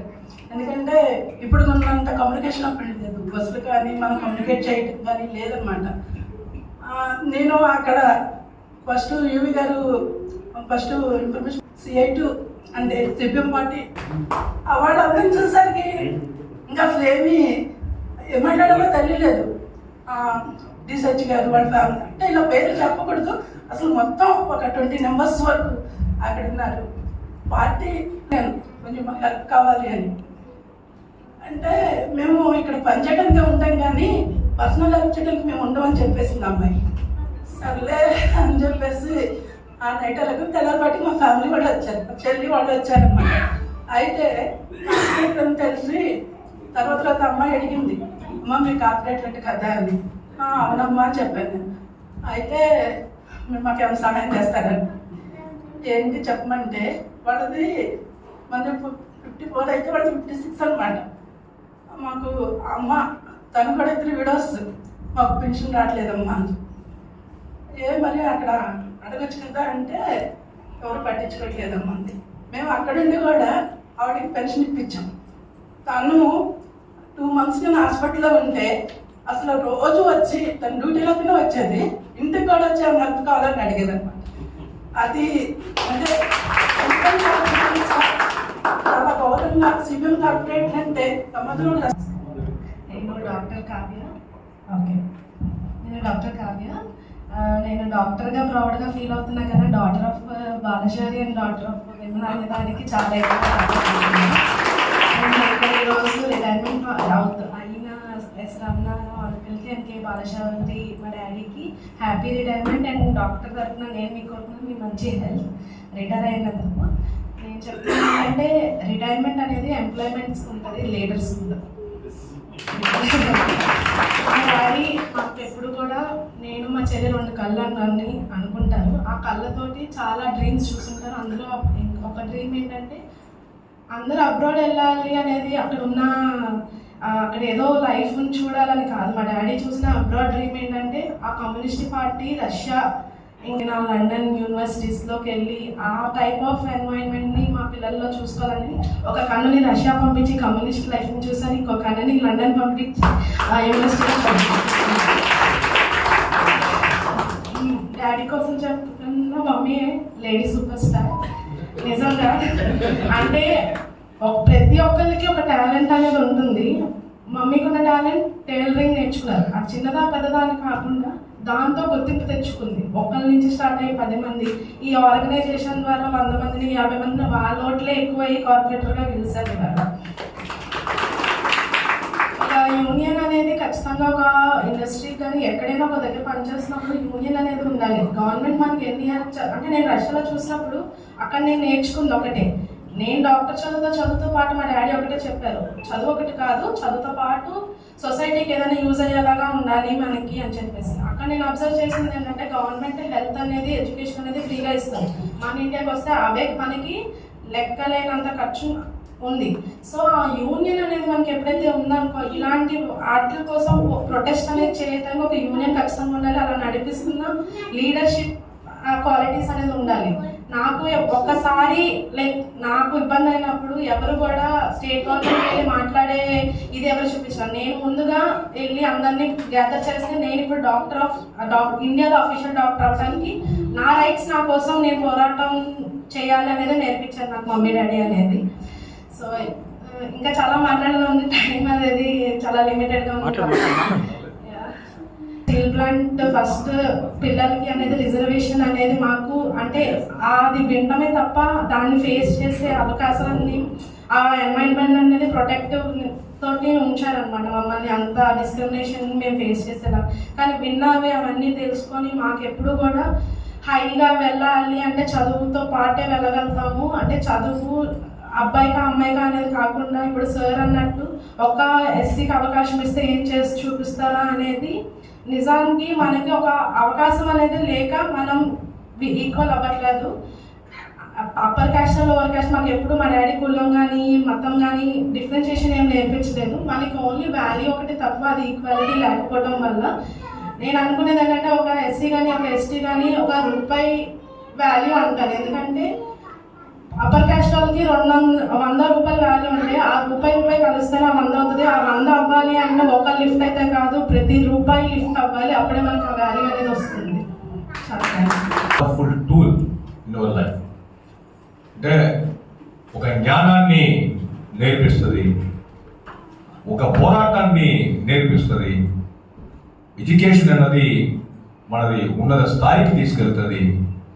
మొత్తం ఏదైతే మనం జీవితంలో అనుకుంటున్నామో అదన్నీ సాధించాలంటే ఒక మంచి ఎడ్యుకేషన్ ఉంటేనే అది సాధ్యమవుతుంది అని చెప్పినటువంటి నేను డాక్టర్గా గర్వపడట్లేదు, డాక్టర్ ఆఫ్ బాలశౌరి అని చెప్పేసి గర్వపడుతున్నాను కూడా డాక్టర్ కావ్యానికి ధన్యవాదాలు. ఆ ప్రతిరూపమే నేనండి.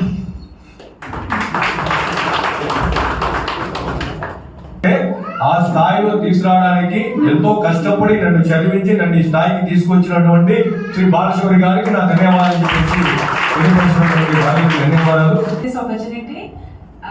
అక్క మా పిన్ని మొత్తం అందరు చెప్పేశారు. నేను చెప్పాలనుకుంటే ఏంటంటే డాడీ మాకు చిన్నప్పటి నుంచి ఎప్పుడు ఈ క్యాస్ట్ అనేది కానీ రిలీజన్ గురించి ఎప్పుడు డిఫరెన్షియేషన్ మాకు ఎప్పుడు చూపించలేదు. మాకు ఒక సేఫ్ ఎన్వైరన్మెంట్లో ఎప్పుడు ఉంచేవాళ్ళు. బయట ప్రపంచం ఏంటి అనేది ఎప్పుడు మాకు తెలిసేది కాదు, మాకు ఇదే ప్రపంచం అని తెలిసేది. వన్స్ ఈ యొక్క ఎన్వైరన్మెంట్ నుంచి బయటకు వెళ్ళిన తర్వాత తెలిసింది ఏంటంటే ఓకే వరల్డ్ అనేది ఇలా ఉంది. ఓకే ఐ మీన్ లైక్ చాలా మంది లైక్ మేము ఉన్న ఒక హ్యాపీ ఎన్వైరన్మెంట్లో అందరూ లేరు. అందరూ లైక్ మన క్యాస్ట్లో ఎవరైతే ఉన్నారో వాళ్ళు చాలా డిఫికల్టీస్ ఫేస్ చేస్తూ ఉన్నారు. వాళ్ళు ఫేస్ చేసినటువంటి వింటుంటే చాలా బాధ అనిపిస్తుంది. అందరికీ ఆపర్చునిటీ ఇచ్చుంటే బాగుంటుంది అనిపించింది. అందరిలో ఒక అంబేద్కర్ గారు ఉంటే బాగుంటుంది అనిపించింది. చాలా సిచ్యువేషన్స్ ఫేస్ చేస్తాను. లైక్ చాలా మంది ఇప్పుడు వాళ్ళు ఎవరైతే అటాక్ చేయడం లాంటిది అయితే ఏం చేయలేదు, బట్ మాటలతో చెప్పేవి కూడా మనకు తెలుస్తుంది. లైక్ ఓకే వీళ్ళ థాట్స్ ఇలా ఉన్నాయని చెప్పి దీన్ని బట్టి నాకు ఏమర్థమైందంటే లైక్ ఎవరైతే like words they have spoken today is the weapon they will use tomorrow. So whatever they have talked is what they represent themselves. మనం ఎప్పుడు మాట్లాడేది మన థాట్స్ అది అనేది అంటే లైక్ ఇప్పుడు సిచ్యువేషన్ లో ఉన్నది మారితే బాగుంటుంది అనేది అనుకునేదాన్ని. చాలా ఐ మీన్ లైక్ సరే థ్యాంక్ యూ సో మచ్. అంటే లైక్ ఎప్పుడు నేను అంబేద్కర్ గారిని చూడలేదు. మా డాడీలో మా మమ్మీ వాళ్ళు మా ఫ్యామిలీ మొత్తంలో నేను చూశాను. అది మాత్రం నేను చెప్తాను. Thank you. నమస్కారం. I'm daughter of Chiranjeevi. I'm doing PhD in environmental science. అయితే ముఖ్యంగా నేను ఇప్పుడే వచ్చాను మైసూర్ నుంచి. జస్ట్ 5:30కి నా ఫ్లైట్ వచ్చింది. బట్ డాడీ చెప్పారు retirement function of Ramanarao uncle and Balasavari uncle Vimala aunty అంటే నేను ఎలా అయినా వస్తాను. Because I not feeling well even though I want to wish them అని వచ్చాను అనమాట. ఇక్కడ రమణరావు అంకుల్ గురించి చెప్పాలి అంటే మీ అందరికీ ఆయన head of the department what ever ఏదైనా అనుకుండొచ్చు, నాకు మాత్రం అంకులే. ఎందుకంటే మీకు భయం ఉండొచ్చు, నాకు మాత్రం చాలా హ్యాపీ అంకుల్ గురించి మాట్లాడాలంటే. ఎందుకంటే ఆ ప్రత్యేకంగా ఎందుకు చెప్తున్నానంటే ఆయన గురించి మేము ఎప్పుడైనా సరే వాళ్ళ ఇంటికి అంటే రంజని అక్క మా అక్క, సో మాకు చిన్నప్పటి నుంచి తెలిసి మేము పుట్టినప్పటి నుంచి అక్క మాతో ఉన్నారు. మాకు చాలా బాగా తోడుగా ఉన్నారు ప్రతి విషయంలో కూడా. సో అంకుల్ దగ్గరికి వెళ్ళినప్పుడు ప్రతిసారి కూడా నా గురించి కానీ మా తమ్ముడి గురించి కానీ ఎప్పుడైతే మనం అంటే ఆయన ఒకటే చూస్తారు, మనం ఎడ్యుకేషన్ పరంగా మనం ఎలాగా అభివృద్ధి చెందుతున్నామా లేదా. ఇక్కడ విషయం ఏంటంటే మనం ఏం కేటగిరీ అదేమి కాదు, మనకు ఉన్నటువంటి డ్రాబ్యాక్ ఏదైతే ఉందో అది కనిపించకుండా చేయడానికి మనకి ఇచ్చిన ఒకే ఒక్క ఆయుధం ఎడ్యుకేషన్. అది అంబేద్కర్ నుంచి మనకు వచ్చింది. దాన్ని ముందుకు నడిపించాలనే ఉద్దేశం ముఖ్యంగా పాటిస్తుంది రమణరావు అంకుల్.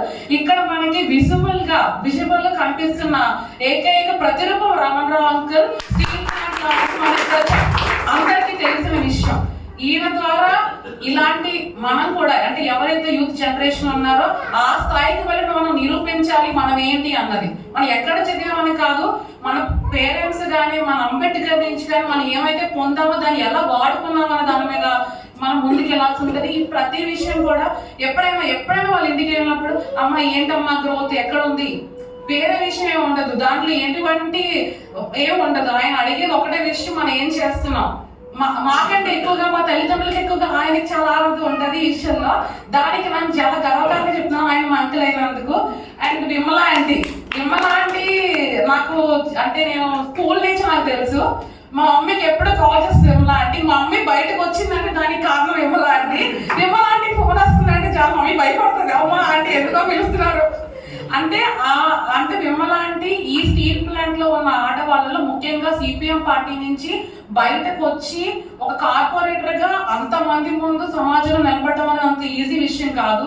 ఎందుకంటే మనం ప్లాంట్ లో ఉన్నంత వరకు మనం అందరం అనుకుంటాం వీళ్ళు ఉద్యోగాలు చేస్తున్నారు, మన పనులు అయిపోతే మన ఇంట్లో ఉంటే చాలు, పిల్లల్ని చూసుకుంటే చాలని.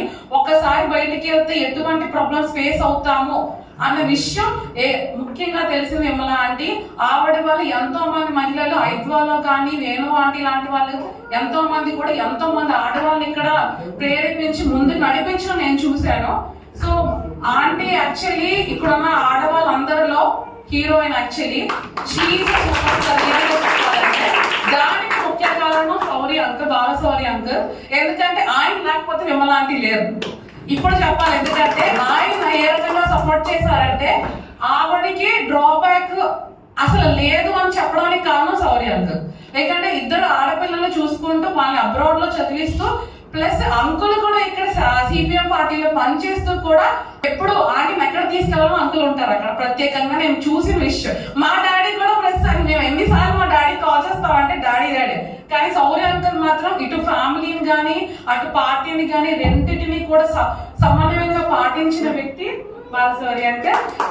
ఇలాగా అంటే వీళ్ళిద్దరూ కూడా ప్రత్యేకంగా చెప్పాల్సిన విషయం ఏంటంటే వీళ్ళిద్దరూ కూడా ఇటు ఫ్యామిలీని కానీ అటు పదవులు బాధ్యతలను కానీ సమన్వయంగా పాటించి ఈ రోజున హ్యాపీగా రిటైర్ అయ్యారు. వాళ్ళ రిటైర్మెంట్ ఆనందంగా ముందుకు సాగాలని కోరుకుంటూ ఈ అవకాశం ఇచ్చిన అందరికీ ధన్యవాదాలు. స్పీచ్ ఉంటారు కదా అది పిహెచ్డి మన అమ్మాయి ఒరిజినల్ పిహెచ్డి ఒరిజినల్ పిహెచ్డి కాబట్టి గట్టిగా చెప్పడంతో శ్రీ ఒకటే ఒకే రోజు రిటైర్డ్ అయ్యాము సార్ మాకు హెచ్ఓడిగా ఉండాలి యాక్చువల్గా జస్ట్ బిఫోర్ వేరే డిపార్ట్మెంట్ ఏదే డిపార్ట్మెంట్ ఇచ్చారో ఆ డిపార్ట్మెంట్కి వెళ్ళి హెచ్ఓడి అయ్యారు. లేకపోతే మా దగ్గరే ఉండాలి, మేమిద్దరం ఒకే డిపార్ట్మెంట్. సార్తో నేను రిటైర్డ్ అవుతాను నేను కూడా ఆనందపడ్డాను. సో ఏమైనప్పటికీ కూడా ఈ విధంగా ప్లాట్ఫామ్ కలిసిపోతాం. సార్కి ముందుగా రిటైర్మెంట్ శుభాకాంక్షలు సార్. ఇప్పుడు బాలశౌరి అంటే నేను 89 ఫిబ్రవరిలో ఇక్కడ జాయిన్ అయ్యాను యాజ్ ఏ జూనియర్ ట్రైనింగ్. ఇక్కడ చాలామంది చెప్పారు, ఇప్పుడు ప్రస్తుతం తెలంగాణలో ఉన్న ఖమ్మం జిల్లా మాది. అక్కడ స్కూలింగ్ చేయడమే కష్టం, అంటే అలాంటి ఆర్థిక పరిస్థితి. ఒక చర్చి ఫాదరు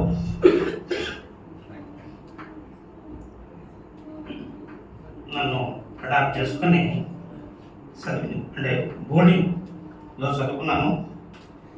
అలాగే వారిచ్చిన 7 తోటే నేను ఐటీఐ చేశాను.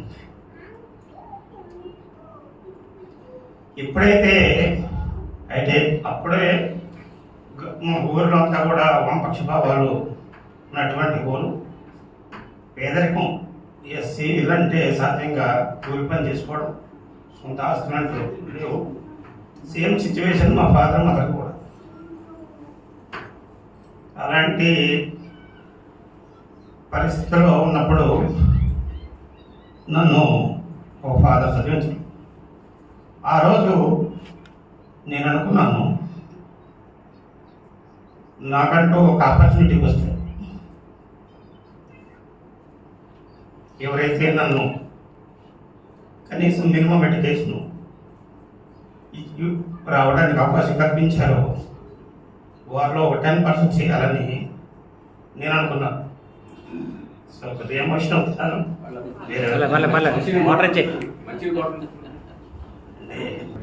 ఒక విశాఖపట్నం స్టీల్ ప్లాంట్ నా లాంటి వాడికి ఒక మంచి కల్పతలు. ఉద్యోగం చిన్నదే, మనసు పెద్దగా ఉండాలనుకున్నాను. మా బ్యాక్గ్రౌండ్ లేనటువంటి వాళ్ళే మా కుటుంబ సభ్యులు కూడా. వాళ్ళందరినీ నేను ఇక్కడికి తీసుకొచ్చాను. చిన్న ఏ టైప్ కోట, 10 మంది అబోవ్ ఆ కోటలో ఉండేవాళ్ళు. బాధ అనిపించేది కాదు. వాళ్ళకి సెలవు ఇచ్చానని ఆనందం ఉండేది. వాళ్ళకి మేము చెప్పేవాళ్ళం, మీరు చదువుకోవాలి. మాకు అవకాశం లేదు, అప్పట్లో దొరకలేదు.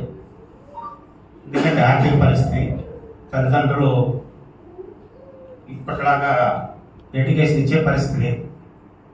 సో నేను మీకున్నాను. మీకు పెద్ద పెద్ద ఫీజులు నేను కట్టకపోవచ్చు, కానీ మీకు ఏం కావాలో చెప్పండి, అవి నేను ప్రొవైడ్ చేస్తాను. అలా వచ్చిన వాళ్ళలో మా మధ్య కూడా ఉంది. ఇప్పుడే చెప్పింది ఇక్కడే ఆంధ్ర యూనివర్సిటీలోనే ఇంజనీరింగ్ చదువుకుంది. సివిల్, ఆ తర్వాత ఇరిగేషన్లో ఏపీఎస్సీ ద్వారా సెలెక్ట్ అయిపోయింది. అలాగే మా బాబుమతి, లాస్ట్ బాబుమతి కూడా ఎండార్కోలో ఏజీఎంగా చేస్తున్నారు. ఇప్పుడు ఆయన ఒక హెడ్ కింద నైజీరియా కూడా వెళ్తున్నాడు.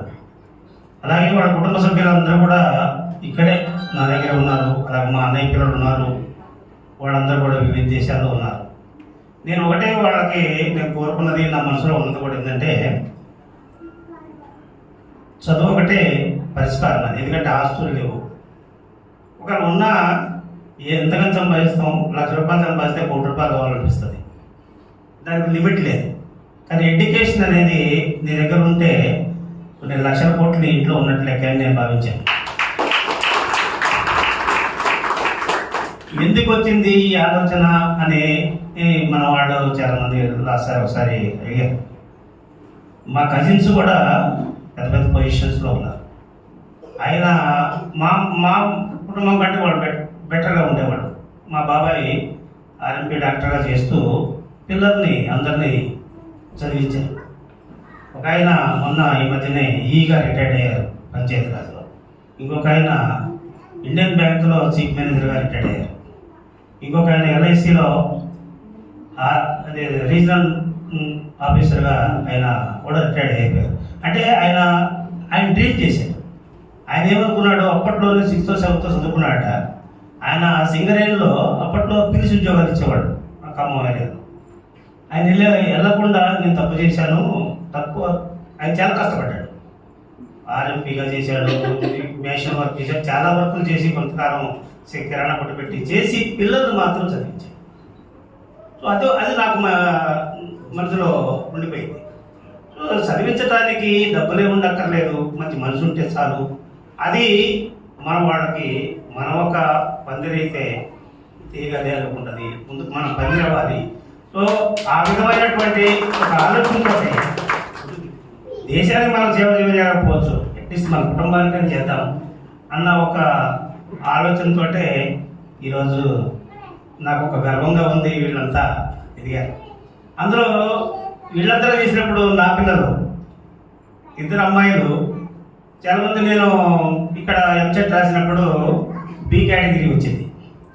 అంతకుముందు వరకు 2,50,000 ఉన్నటువంటి ఫీజు 12 లక్షలు చేశాడు చంద్రబాబు నాయుడు. కామినేని ఎవడో మినిస్టర్ కింద ఉండేవాడు, వాడికి హాస్పిటల్స్ ఉన్నాయి కాబట్టి 12 లక్షలు చేశాడు. సో మన స్తోమత అది కాదు. ఒక మిత్రుడు చెప్పాడు, మీరు కొన్ని కంట్రీస్ ఉన్నాయి వాటికి ఎందుకు ట్రై చేయకూడదు. సరే ఓకే ట్రై చేద్దామేముంది అని చెప్పేసి అడిగితే వాళ్ళు చెప్పింది ఏంటంటే, ఇక్కడ కంటే అక్కడ బాగా సిస్టమేటిక్గా ఉంటుంది. ఇక్కడికి వచ్చిన తర్వాత ఒక ఎగ్జామ్ ఉంటుంది, దాన్ని పాస్ అయితే సరిపోద్ది, ఈక్వల్ టు ఇండియన్ డాక్టర్ అని చెప్పారు. సరే ముందు నేనేం ఆలోచించలేదు, నాకు ఫీజు తక్కువ అవుతుంది, అబ్రాడ్కి వెళ్తుంది అన్న ఒక ఆలోచన ఉండేది. సో ఆ విధంగా నాకెప్పుడు చిన్నప్పుడు ఊరంతా లెఫ్ట్ ఓరియంటెడ్ కదా, మా ఫాదర్ మదర్ కూడా ఒక సింపథైజర్స్. అయితే అది ఓ రష్యా, ఆహా రష్యా, ఓహో రష్యా అని శ్రీశ్రీ గేయాన్ని నేను చదువుకున్నటువంటి అవన్నీ ఒక ఏంటంటే రష్యా అంటే ఒక పూతల స్వర్గం. సో ఆ రష్యాలు మనం ఎలా చూడలేకపోయాం. ఏదో అవకాశం కలిగిస్తాను, వెళ్ళిపోయినప్పటికీ కూడా పార్ట్ ఆఫ్ రష్యా కాబట్టి. సో దాంట్లో సరే పంపించి చూద్దామేముంది, ఏదో బాధపడదాంలే, డబ్బులేం లేవు, ఏదో లోన్ పెట్టుకోవచ్చు. స్టీల్ ప్లాంట్ మహాతల్లి ఎలాగుంది, థ్రిఫ్ట్ అంటది, పిఎఫ్ అంటది, ఇంకేదో అంటది. సో లోన్ అయితే దొరుకుతుంది, ధైర్యం చేసి పంపించారు. పంపించిన తర్వాత ఇంక ఎలాగో కొన్ని ఇబ్బందులు అయితే పడ్డాను, కానీ ఏం పూర్తి చేసి ఇక్కడ ఇండియా వచ్చి నాకు ఎంత గర్వంగా అనిపించిందంటే, ఇండియా వచ్చిన ఫస్ట్ టైమే ఎంసీఐ క్వాలిఫై అయింది. అది నాకు ఆ రోజు నేను చాలా హ్యాపీగా. అంటే చాలామంది చెప్పింది ఏంటంటే, మా మేనల్లుడు ఇక్కడ ఏలో ప్రొఫెసరు, మీ అందరికీ తెలుసు, జే బాబురావు అని, వీటీడీలో సీనియర్ మేనేజర్గా చేస్తూ రిజైన్ చేసి ఏఐకి వెళ్ళారు. ఆయన ఇప్పుడు head of the department metallurgy. So మా బాబు కూడా నా దగ్గరే ఉన్నాడు. ఆయన ఆర్ఎస్సీ వర్గంలో చదువుకుంటూ ఇక్కడ ప్రాజెక్ట్ వర్క్ వచ్చి నా దగ్గరే ఉన్నాడు. ఉన్న తర్వాత ఇక్కడే సెలెక్ట్ అయ్యాడు 95 బ్యాచ్. ఆ తర్వాత ఆయన కూడా ఏం చెప్పాడంటే, నన్ను అంటాడు, అన్న వద్దు, అదేదో 30 లక్షలు ఏదో డిగ్రీ చేసి పెట్టి చేయొచ్చు, ఎందుకు ఏదో డాక్టర్ని చూడవచ్చు. అప్పుడు మన దాంట్లో 30 లక్షలు అంటే పేరు గొప్ప విషయమే, 30 లక్షలు ఖర్చు పెట్టాలనుకున్నావు కదా, వదిలే అన్న ప్రయత్నం అన్నాడు. అప్పుడు నేను చెప్పాను, ఎవడో డాక్టర్ నాకెందుకు, మా కూతురు డాక్టర్ అయితే నాకు ఒక గర్వంగా ఉంటుంది కదా, వదిలేసాడు. ఏది మామూలు డిగ్రీ తోటి మళ్ళీ సర్వైవల్ ప్రాబ్లం వస్తుంది, లేదా చదవాలి అని చెప్పేసి. ఫార్చునేట్లీ అన్ఫార్చునేట్లీ నేనైతే కమ్యూనిస్టు కంట్రీకి పంపించి అక్కడ సిస్టమ్ కొంత తెలుసుకునే అవకాశం అనేది, వరల్డ్ ఎక్స్పోజర్ అనేది వచ్చింది. అది నాకు చాలా తృప్తిగా అనిపించింది. రెండోది, మా చిన్నమ్మాయిని కూడా ఎందుకు పంపించారంటే, నాకు అంబేద్కర్ గారు ఆయన అన్ని కష్టాలు పడి ఎటువంటి ఇబ్బందులు పడ్డాడో అందరూ తెలుసు. అయితే ఆయన స్వార్థం కోసం ఏం చేసుకోలేదు, కానీ మనందరినీ ఆయన స్వార్థం ఏంటంటే మనం ఎదుగుదల ఆయన స్వార్థం. ఈరోజు అప్లిఫ్ట్ అయ్యి ఈరోజు సమాజంలో ఇక్కడ పెద్ద పెద్ద వాళ్ళ ముందు మాట్లాడగలిగే ఒక అవకాశం ఇచ్చాడంటే బికాజ్ ఆఫ్ బాబాసాహెబ్. సో ఆయన అన్ని కష్టాలు పడి అన్ని శ్రమలు కోర్చి ఆ రోజుల్లోనే ఎవడు చేయలేనటువంటిది, ఎవడు వెళ్ళగలిగినప్పటికీ కూడా చదవగలిగి ఏదో ఇలాంటి స్పాన్సర్స్ ద్వారా ఎన్నో డిగ్రీలు సంపాదించాడు అబ్రాడ్. అందులో నాకు ఏంటంటే లండన్ స్కూల్ ఆఫ్ ఎకనామిక్స్లో మా పిల్లలు చదవాలి అనేది ఒక డ్రీమ్ ఉండేది. కాబట్టి మా అమ్మ ఇంజనీరింగ్ అటువైపు వెళ్ళలేదు. కాకపోతే షీఈస్ ఇన్ లండన్ నాకు అదొక తృప్తి ఉంది. నేను చెప్తుంటాను ఎప్పుడు, నువ్వు ఆ లండన్ లైబ్రరీకి వెళ్ళు, అంబేద్కర్ గారు ఇప్పుడు లైబ్రరీ మూసే వరకు ఉండేవాళ్ళట, అలా చదవదని చెప్తుంటారు. సో సో నాకు అదొక తృప్తి ఇచ్చింది. సో ఇది ఈ జీవితం చిన్నదే, ఆపర్చునిటీ చిన్నదే. పెద్ద రమణారావు గారు లాగా నేను ఎటువంటి కాదు, ఆయనలాగా ఇంజనీరింగ్ బ్యాక్గ్రౌండ్ లేదు. ఐటీఐ అనేది మీ అందరూ తెలుసు, సాంకేతిక విద్య, అది ఒక చిన్న ట్రైనింగ్, టెక్నికల్ ఎడ్యుకేషన్, అది బేసిక్. సో అక్కడి నుంచి కెరియర్ని మన ఎలాగో ఒక ఫౌండేషన్ అయిపోయాం. బిల్డింగ్ ఈజీ కట్టొచ్చు అని నాకు వచ్చింది. దానికి సపోర్టివ్గా ఇక్కడ నాకు ఆర్గనైజేషన్ కూడా అయింది. సో నేను సిఐటిలో పున్నయ్య గారు పెట్టినప్పుడు, ఆ పున్నయ్య గారు కాదు, మన ఎవరు ఎమ్మెల్యే గారు అయిన వాటర్ రామయ్య గారు అసెంబ్లీలో ఒక పెద్ద చర్చగా తీశారు. అప్పుడు హైదరాబాద్ బిజినెస్ స్కూల్ అనేది ఒకటి స్టార్ట్ చేశాడు చదువుకున్నాయి. అందులో ఎస్సీ ఎస్టీ రిజర్వేషన్ లేదని చెప్పేసి ఈయన గట్టిగా పట్టుకోండి, ఎందుకు ఇవ్వు నువ్వు ఈ వనరులన్నీ ఉపయోగించుకున్నావు, మా యొక్క ట్యాక్స్ పడుతున్నావు, అందులో దళితుల వాటా కూడా ఉంది కదా, ఎందుకు ఇవ్వని పట్టుకొట్టాడు. పట్టుబడితే మీకు అంత క్వాలిటీ లేదు, మీకు ఇవ్వని చెప్పేశాడు. డైరెక్ట్గా అసెంబ్లీలో చెప్పేశాడు.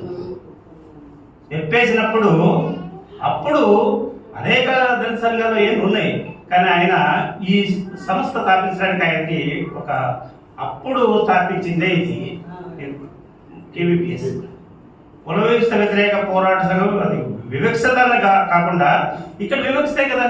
ఎడ్యుకేషన్లోకి ఎందుకు ఎంట్రీ లేదు? బిజినెస్ స్కూల్లోకి మేము ఎందుకు ఎంట్రీ అవ్వం? హైదరాబాద్ బిజినెస్ స్కూల్ ఎవరిది? ఈ భూమి ఎవరిది? నీరు ఎవరిది? ఏది మనం ఇచ్చినాయి కదా. మన అనేక మౌలిక సదుపాయాలు కల్పిస్తేనే కదా వాడు వచ్చాడు. సో మనకెందుకు వాటా లేదనేది ఆయన పట్టుబట్టాడు, దానికోసం పోరాడాడు.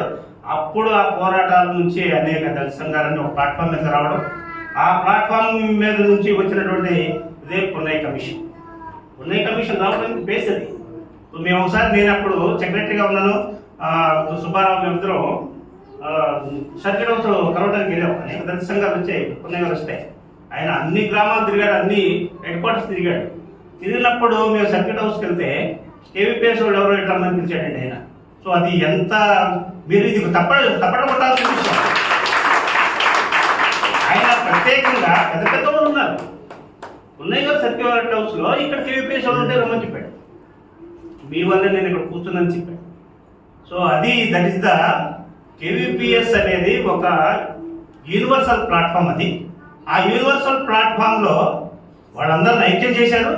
ఐక్యం చేసి ఉద్యమాలు నిర్మించిన తర్వాతనే 55-56 సమస్యలు ఉన్నాయని తెలియ. అప్పుడు ఎవడు ఏం సమస్యలు లేవు, ఎక్కడ ఉంది, ఎవడు ఇప్పుడు ఎక్కడుందో కొనగిస్తున్నారు. 56 సమస్యలు అఫీషియల్గా గవర్నమెంట్ డిక్లేర్ చేసింది. అనేకమైనటువంటి దాంట్లో మొరాలిటీస్ ఉన్నాయి. కలెక్టర్ని ఆసుపత్రిలో పడుకోవాలి, ఎస్పీ అది ప్రతి వీక్ మానిటరింగ్ చేయాలని ఎవరు పాటించట్లేదు, చేయట్లేదు అనుకోండి. సో ఏమైనప్పటికీ కూడా ఈరోజు అలాంటి సంస్థలో నేను ఇక్కడ ఫస్ట్ సెక్రటరీగా ఉన్నాను. అటు ముందు కేవీసీ ఉండేవాడు, తర్వాత నేను సెక్రటరీగా ఉన్నాను. ఇంకొక నాకు సంతోషం పడే విషయం ఏంటంటే, సాగర్ రావు గారు ఒకసారి నన్ను సుబ్బారావుని పిలిచారు. ఎందుకంటే ఈ రిజర్వేషను కాంట్రాక్ట్ ల్యాబ్లో రిజర్వేషన్ కోసం మేము 10 మంది 5 మంది రోజు మన దాస్ గారు పిలిపించేవాళ్ళు. మేము వెళ్ళిపోయి ప్లే కార్డ్ పట్టుకొని ఉంచునేవాడు. ఈ గొడవ చేస్తుంటే మరి ఆయనకి ఎలా రిపోర్ట్ వెళ్ళిందో పిలిచారు. మమ్మల్ని పిలిస్తే మేము వెళ్తే ఆయన దూరం నుంచే నమస్కారం బాలశివరి గారు అన్నాడు. తెనాలి ఎంపీ అప్పుడు తెనాలిలో ఎంపీ వలంనేని బాలశివరి అని ఉండేవాడు.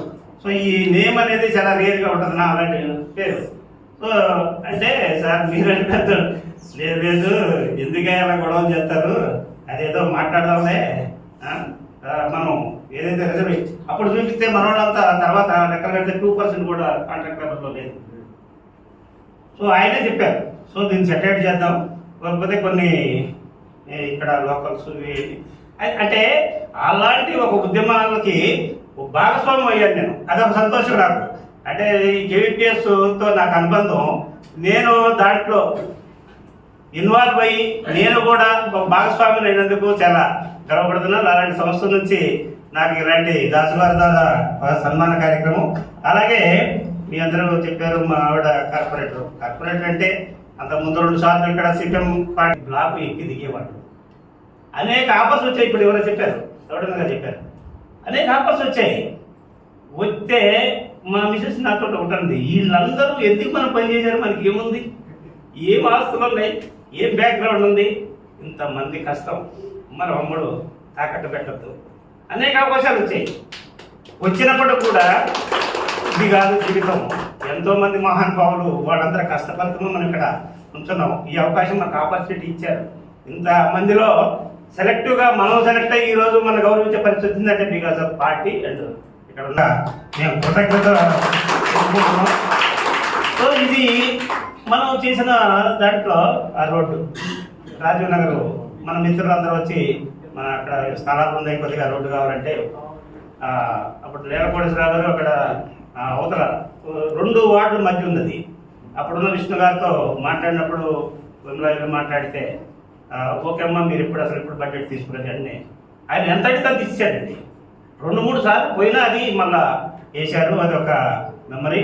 ఇంకోటి ఏంటంటే, ఒకటి మేము అనేక అప్లికేషన్లు పెట్టేవాళ్ళం, చిన్న ఇల్లు కావాలని, స్థలం కావాలని ఊర్లో ఉన్నప్పుడు. అయ్యా మాకు ఇలాగా పేదవాళ్ళం అని. అలాగా ఇక్కడ మన రజకులకు 5గురికి ఇల్లు ఇప్పించాము. అదొక ఎంత హ్యాపీ అనిపించిందంటే, గురుమూర్తి రెడ్డి అడ్డం పట్టాడు అప్పుడు ఎమ్మెల్యేగా, ఇక్కడ కూడా పేదవాడు ఉంటాడు, ఈ లిస్ట్ క్యాన్సిల్ చేసి. అప్పుడు విమలా వేసుకున్న గారు గట్టిగా పట్టుకొని ఎందుకు ఉంటారు అక్కడ ఇళ్ళ పనిచేసేవాళ్ళు లేరా, వాళ్ళు ఇది 160 దాంట్లో 5గురే సెలెక్ట్ అయ్యారు, దాన్ని సరిపడటానికి ట్రై చేసి చివరికి అది ఓకే అయిపోయింది. అదొక జీవితానికి తృప్తి ఏంటంటే, ఏదైతే వర్గం నుంచి వచ్చాము మనం ప్రత్యక్షంగా చిన్నప్పుడు నేను అనుభవించాను. సో అదే మన చేతుల ద్వారా ఇచ్చే అవకాశం మీ అందరు ఇచ్చారు. అది మా గొప్పతనం కాదు, మీ అందరు ఇచ్చారు కాబట్టి అది చేయగలిగింది విమలా. అలాగే నాకున్న ఒక హ్యాపీయెస్ట్ మూమెంట్ ఏంటంటే, నేను సిడబ్ల్యూసి 1 అంటే నాకు బాధ అనిపించేది. అది అంబేద్కర్ కళాక్షేత్రం అని చరణ్య గారు వీళ్ళందరూ పోరాడి దానికి నేమ్ మార్పించారు. దాని బైరాలో సెట్ చేసి అనుకొని 2 ఆర్చిలు కట్టించామండి. మీరు చూడండి, ఆ 2 ఆర్చిలు అది మాకు ఎంత తృప్తి ఇచ్చిందంటే, the name of our god Ambedkar garu. నన్ను చాలా మంది అడిగారు, మీరు ఎలా వచ్చింది మీకు ఈ ఐడియా అని. ఐడియా కాదండి, అసలు ఒక ముందు ముఖద్వారం అంటూ ఒకటి ఉండాలి కదా, దానికి ఆయన పేరుంటే 10 మందికి తెలుస్తుంది. ఇప్పుడు ఎంత దూరం ఉన్న అంబేద్కర్ భవన్ అంటున్నారు, అంబేద్కర్ కళాక్షేత్రం అంటున్నారు, ఒకప్పుడు సిడబ్ల్యూసి 1 అనేవాడు. సో అదొక ఆ మహానుభావుడు పేరుని నేను ఈ విధంగా నా ఆధ్వర్యంలో నేనైతే సెక్రటరీగా చేసినందుకు చాలా గర్వపడుతున్నాను. సో ఇన్ని అవకాశాలు, ఇన్ని ఆపర్చునిటీస్ అన్నీ కూడా యూనియనే కల్పించింది, యూనియన్ ద్వారా చేస్తానని తెలియజేస్తూ నాకు ఈ అవకాశం ఇచ్చినటువంటి ధన్యవాదాలు. మా ఎస్టీఎం హెచ్ఓడి శ్రీ రమణరావు గారిని మాట్లాడాల్సిన కోరుతున్నాను. ముందున్న పెద్దలు, మిత్రులు, అమలక్కలు, అందరికీ ఫస్ట్ నా జై భీమ్లో. తర్వాత మీ అందరి కోసం నేను చెప్పలేకపోవచ్చు, కానీ వేదిక మీద అందరి కోసం చెప్పాల్సిన అవసరం ఉంది. నాకు రిటైర్మెంట్ సందర్భంగా వీళ్ళందరితో నాకు అనుబంధాన్ని ఒకసారి నెమరు వేసుకోవాల్సిన అవసరం ఉంది. ఫస్ట్ కేపీ సుబ్రహ్మణ్యం మహానుభావుడు. అంటే నాకు మనసులో భావాలు ఎలాగ ఉన్నా కానీ ప్లాంట్ లోపల నాకు మేనేజ్మెంట్కి సంబంధించిన వ్యక్తిని. సో దాని యొక్క పాలసీస్ని ఇంప్లిమెంట్ చేయాల్సిన అవసరం నాకు ఎంతైనా ఉంటుంది. అదే పద్ధతిలో అలా అనుకుంటే కేపీ సుబ్రహ్మణ్యం కాంట్రాక్ట్ లేబర్ యూనియన్కి ఒక నాయకుడు. మామూలుగా లోపల పనిచేస్తున్నప్పుడు 1 గంట 2 గంటలు పారిపోయే మనస్తత్వం ఇంజనీర్ల ప్రతి ఒక్కరు ఉంటుంది. నేను నా ఎగ్జిక్యూటివ్గా నాకు కూడా అదే ఉంటుంది, అందులో తప్పేం లేదు. దట్స్ ఏ జనరల్ యాటిట్యూడ్ అంట. సో అలాగే నా దగ్గర పనిచేస్తున్న కొంతమంది కార్మికులు పారిపోవడం లాంటివి జరుగుతున్నప్పుడు నాకు కొన్ని అభ్యుదయ భావాలు ఉన్నాయి కాబట్టి, ఎందుకంటే నాకు 13వ ఏట నుంచి నేను ఎథిస్ట్, 13వ ఏట నుంచి దేవుడు అనేవాడు లేడు అనే అభిప్రాయం వచ్చేట్టు వ్యక్తి. ఈ కార్మిక వర్గానికి చెందిన వ్యక్తులకు మనం ఏదైనా చెయ్యాలి, వాళ్ళకి అన్యాయం చేయకూడదని ఉన్నట్టు అభిప్రాయం ఉన్నట్టు వ్యక్తిని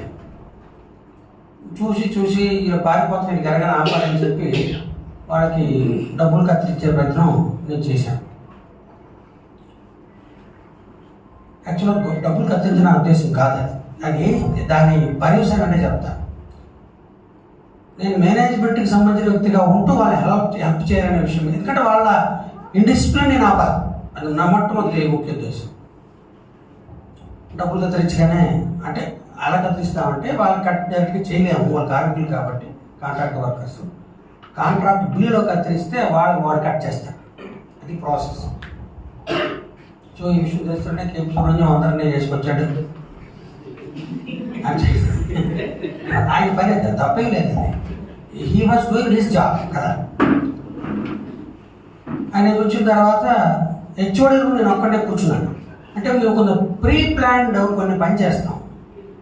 నేనేం చేస్తానంటే అది కేపీ వస్తాడు ఇవాళ 10 వేసుకొని, నేను ఎట్టి పరిస్థితుల్లో ఒప్పుకోను, ఎన్ని గంటలైనా నీకు ఒక సిగ్నల్ ఇస్తాను, అప్పుడు వచ్చి ఒప్పుకొని చెప్తాను. ఆ విషయం ఆయనకి తెలియదు. 12 గంటలు వచ్చాడు, 3 గంటల వరకు డిస్కషన్ అయింది. హెచ్ఓడి గారు వచ్చేవాడు, నేను ఒక్కడే ఉన్నా, నాతో పాటు ఇంకొక ఆయన ఉన్నాడు. 3 hours డిస్కషన్ అయింది, నేను ఎక్కడ ఒప్పుకోలేదు. 3 గంటలు నువ్వు వచ్చేది ఆయన వచ్చి, సరే అంత గొడవలకు డబ్బులు ఇస్తారులే. అది ఎలా, ఎందుకంటే అది వాటి డబ్బులు కట్ అవ్వకూడదు, అట్ ద సేమ్ టైం వాడికి నొప్పి తెలియాలి. అంటే మనం పని ఎగ్గొడితే ఎంత స్థాయికైనా వెళ్తారు మేనేజ్మెంట్ విషయం, అది నా ముఖ్య ఉద్దేశం. 3 గంటలు ఆ ముందే ప్రీ ప్లాన్ అది. నేను వీళ్ళతో మాట్లాడుతాను, ఎన్ని గంటలైనా నేను ఇవ్వను, నువ్వు వచ్చి that he doesn't know. So అలాగా కేపీతో నా పరిచయం అది అక్కడ వరకే. అప్పుడే మన చుట్టం మన చిరంజీవి గారు అన్నాడు, ఏంటి కేపీ సంగతిని, పర్లేదు సార్ మీరు డీల్ చేయండి అని అన్నాడు ఆయన. అప్పుడు అది కేపీతో నా పరిచయం. అంటే ఇప్పుడు ఇక్కడ అధ్యక్షుడు ఉన్నాడు కాబట్టి ఆయన కోసం చెప్పాలి కాబట్టి. తర్వాత పక్కన తోడని గారు మళ్ళీ గొడవ, ఏదో ఒక ఈ కుల వివక్ష వ్యవహారం కొద్దిగా ఉన్నప్పటికీ కూడా అందరూ కూడా టెక్నీషియన్లే. వాళ్ళందరికీ ఒకరి మీద ఒకరికి ఇబ్బందులు వచ్చాయి.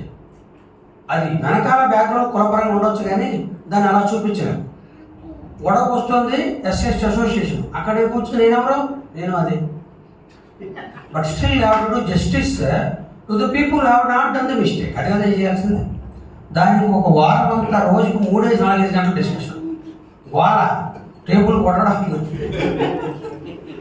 సో దాన్ని ఎంతో సామరస్యంగా తప్పు చేసిన వాడికి శిక్ష అంటే ఏం ఆయన ఉద్యోగం తీసేలా, జస్ట్ సెక్షన్ మార్చాం, అదే షిఫ్ట్ మార్చాం, పడేటట్టు చేస్తే ఇది ఎంతవరకు వెళ్ళిందంటే అప్ టు పర్సనల్ డిపార్ట్మెంట్లో టాప్ వరకు వెళ్ళింది అది. అయినా కానీ నేను ఒకటే చెప్పాను, తప్పు చేసినట్టు గతోడు పడాల్సింది. సో అప్పుడు నేను ఆ కులానికి చెందినటువంటి వాడిని కాబట్టి నేను వాళ్ళ సపోర్ట్ చేస్తున్నానని అనిపించకుండా న్యాయం జరిగేటట్టు చేయడంలో తోడని గారి పాత్ర ఉంది, అలాగే ఎస్సీ అసోసియేషన్ పాత్ర ఉంది, మిగతా వాళ్ళ పాత్ర ఉంది, అయోధ్యరాం కూడా వచ్చాం. సో ఆ రకంగా ఏంటంటే కొన్ని లాజికల్గా లౌకికంగా చేయకపోతే పైన మేనేజ్మెంట్ వ్యక్తిగా నేను అక్కడ పని చేయడం కష్టం. అది ఈ 2 నిమిషాలు చెప్పడం అది. చిరంజీవి గారు మా చూడటం ప్రజలకు చెప్పాల్సిందే లేదు. ఆ పిల్లలు ఊరినప్పుడు మౌనిక కొంచెం కంటమే, మామూలు బయట మాట్లాడడం ఇక్కడ గట్టిగానే మాట్లాడాడు మాకు. ఆయన మిస్సెస్ మాకు అంటే ఫ్యామిలీ మెంబర్స్ లాగా, చుట్టాలే కాకుండా ఇప్పుడు ఇంటికి రావడం పోవడం జరుగుతూ ఉంటుంది. వాళ్ళ ఇంట్లో బాగా మేము ఇది పనసపళ్ళు ఇది పాత ఇంట్లో త్వరలో బాగుంటాయి, చాలా ఇచ్చేవి తిన్నాం. Thank you very much for that. తర్వాత వైఎన్ రావు గారితో నా పరిచయం ఏంటంటే ఇంజనీరింగ్ షాప్లో ఉన్నప్పుడు ప్రతి ఒక్క కాంపిటీషన్ లాక్కెళ్ళిపోయాయి. ఫర్ ఆల్ కాంపిటీషన్, సేఫ్టీలో కాంపిటీషన్స్ వస్తాయి, డిబేట్లు, తర్వాత ఏంటిది సాంగ్ కాంపిటీషన్, అన్నిటి కూడా నన్ను పిలిచేవారు. నేను అక్కడ ఉన్నంతకాలం వెళ్ళి ఆయనకి దేదోడుగా ఉన్నాను. But once I came to STM ఆ అవకాశం కుదరలేదు. ఎస్టీఎం డిఫరెంట్ డిపార్ట్మెంట్, అక్కడ ఉన్నటువంటి టెన్షన్స్ ప్రెజర్స్ ఉండేవి. So thank you Venarao garu for calling for so many times. So Sundaram గారి గురించి చెప్పాలంటే ఒక ముఖ్య విషయం చెప్పాలి. నేను పాస్పోర్ట్కి అప్లై చేసిన తర్వాత నేను వీసా కోసం వెళ్ళాలి హైదరాబాద్. తీరా హైదరాబాదు ఆ రోజు మధ్యాహ్నం ఫ్లైట్కి వెళ్ళాలి. నేను డాక్యుమెంట్ చూస్తూ ఒక డాక్యుమెంట్లో డేట్ ఎక్స్పైర్ అయిపోయింది. ఆ డాక్యుమెంట్ చేయడానికి సంతకం చేసే అధికారం ఒక్క సుందరం గారికి ఉంది. ఆ సాయంత్రం మాట్లాడి సార్ ఎట్టి పరిస్థితులు సుందరం గారిని హెల్ప్ చేయాలంటే మార్నింగ్ 6 గంటలకి వచ్చి నన్ను వాళ్ళ ఆఫీస్ తీసుకెళ్ళి ఎగ్జిక్యూటివ్ ఎస్టాబ్లిష్మెంట్ ఆయన అప్పుడు ది ఇన్ఛార్జ్. మార్నింగ్ 6 గంటలకు తీసుకెళ్ళి ఆ కొత్త ఫార్మ్ మీద నా ఫోటో మీద సంతకం పెట్టి స్టాంప్ వేసి ఫోటో వల్ల నాకు వేసాయి. థ్యాంక్ యూ సుందరం. అంటే ఇంకొకరు ఉంటే ఆ ప్లేస్లో అది అవ్వదు. ఎందుకంటే వీసాకి ముందే మనం డైరెక్ట్ బుక్ చేసుకుంటాం కదా, అది అవ్వకపోతే మళ్ళీ ఇంకొక 5 ఏళ్ళుగా అవుతుంది, అది అవ్వదు. Because Sundaram was there. నాకు ఆ జాబ్ కంప్లీట్ అవ్వగలిగింది. ఇంకోటైతే అవ్వలేని మాట మాత్రం వాస్తవం. మన దగ్గర వచ్చి బాలసౌరి 7 నెలలు ఆ డిపార్ట్మెంట్లో పనిచేశాను. గొడవలు వచ్చినప్పుడు ఎందుకంటే అక్కడ హెచ్ఓడికి నోట్లోంచి మాట పోయింది, ఇదే కారణం ఇదేప్పుడు కూడా. సో ఆయన తరపున ఆ నెక్స్ట్ పర్సన్ నేనే మాట్లాడాల్సిన అవసరం వచ్చింది. గొడవలకి ఒక 4 మంది వస్తారు కదా, మరి చీపట్టి గొడవ కదా. నా పక్కనే నిల్చొని నాకు ఎవరో పళ్ళెత్తి మాట్లాడకుండా కాపాడిన వ్యక్తి బాలస్వామి. Thank you. అభిమానం మీరు ఉన్నట్టు సార్ నేను చెప్తాను కదా, నేను మాట్లాడినప్పుడు ఏం మాట్లాడకూడదు అనే విషయం కూడా, ఎందుకంటే కొత్త డిపార్ట్మెంట్ చెప్పి నన్ను ఆదుకున్న వ్యక్తి Balaswamy. Thank you very much. తర్వాత మేడం గారి కోసం నాకు పూర్తిగా తెలియపోయినప్పుడు కూడా చిన్న ఎగ్జాంపుల్ చెప్తాను. మా దగ్గర ఒక ఆయన పనిచేస్తుండేవాడు. ఆయన వైఫ్ కార్పొరేటర్ అయింది. అయిన వెంటనే 4 రోజుల్లో స్కార్పియో 15-20 లక్షలు ఉంటుంది. ఆ 1 నెలలో ఫార్చ్యూనర్ 30 లక్షలు ఉంటుంది. 2 వచ్చాయి. భర్త గారు వాటిని చూస్తుండేవాడు.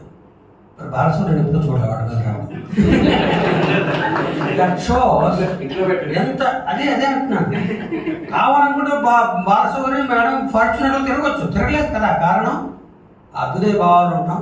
ప్రజలకు సేవ చేయడమే కాదు, చేయటమే ఇంకేం కానీ డబ్బు కాదని అనేటువంటి విషయం విమల గారి దగ్గర మనం నేర్చుకోవాలి. ఆ గురించి నాకు తెలుసు కానీ మొదటిసారి ఆవిడ నేర్చుకుంటాం. Thank you much madam. మీరు అలాగా కాకుండా ఇలా ఉన్నందుకు జరిగింది కాబట్టి నేను చూశాను కాబట్టి ఆ ఫార్చ్యూనర్ ఫస్ట్ వచ్చినప్పుడు నేనే డ్రైవ్ చేసేదాన్ని.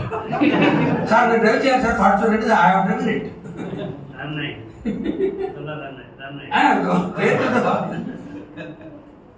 అందరూ శ్రేయోభిలాషులే. కాకపోతే జరిగిన వాస్తవాలు ఈ సభాముఖంగా చెప్పకపోతే న్యాయంగా ఉండదని చెప్తున్నాను.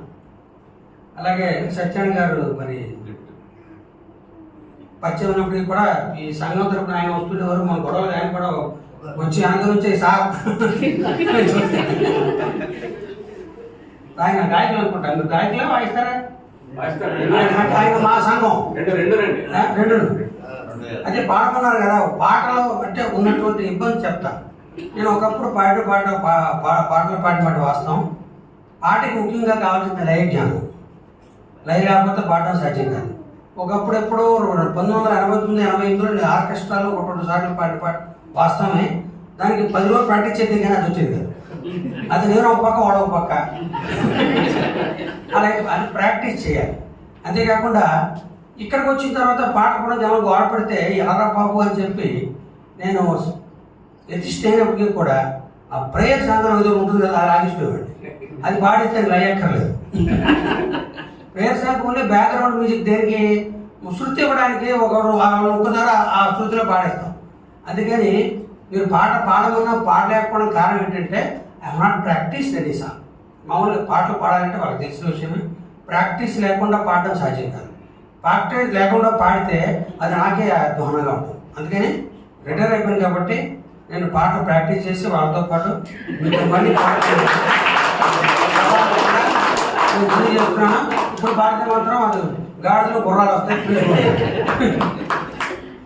అలా ఇక్కడ ముందందరూ మీ అందరూ నాకు పరిచయస్తులే, ఫ్రెండ్సే. కాకపోతే సమయభావం కూడా పావు నిమిషం 6 నిమిషం అంటాడు కేపీ సుబ్రహ్మణ్యం. మాతో 3 గంటలు దెబ్బలాడతాడు మళ్ళీ అక్కడికి వచ్చి.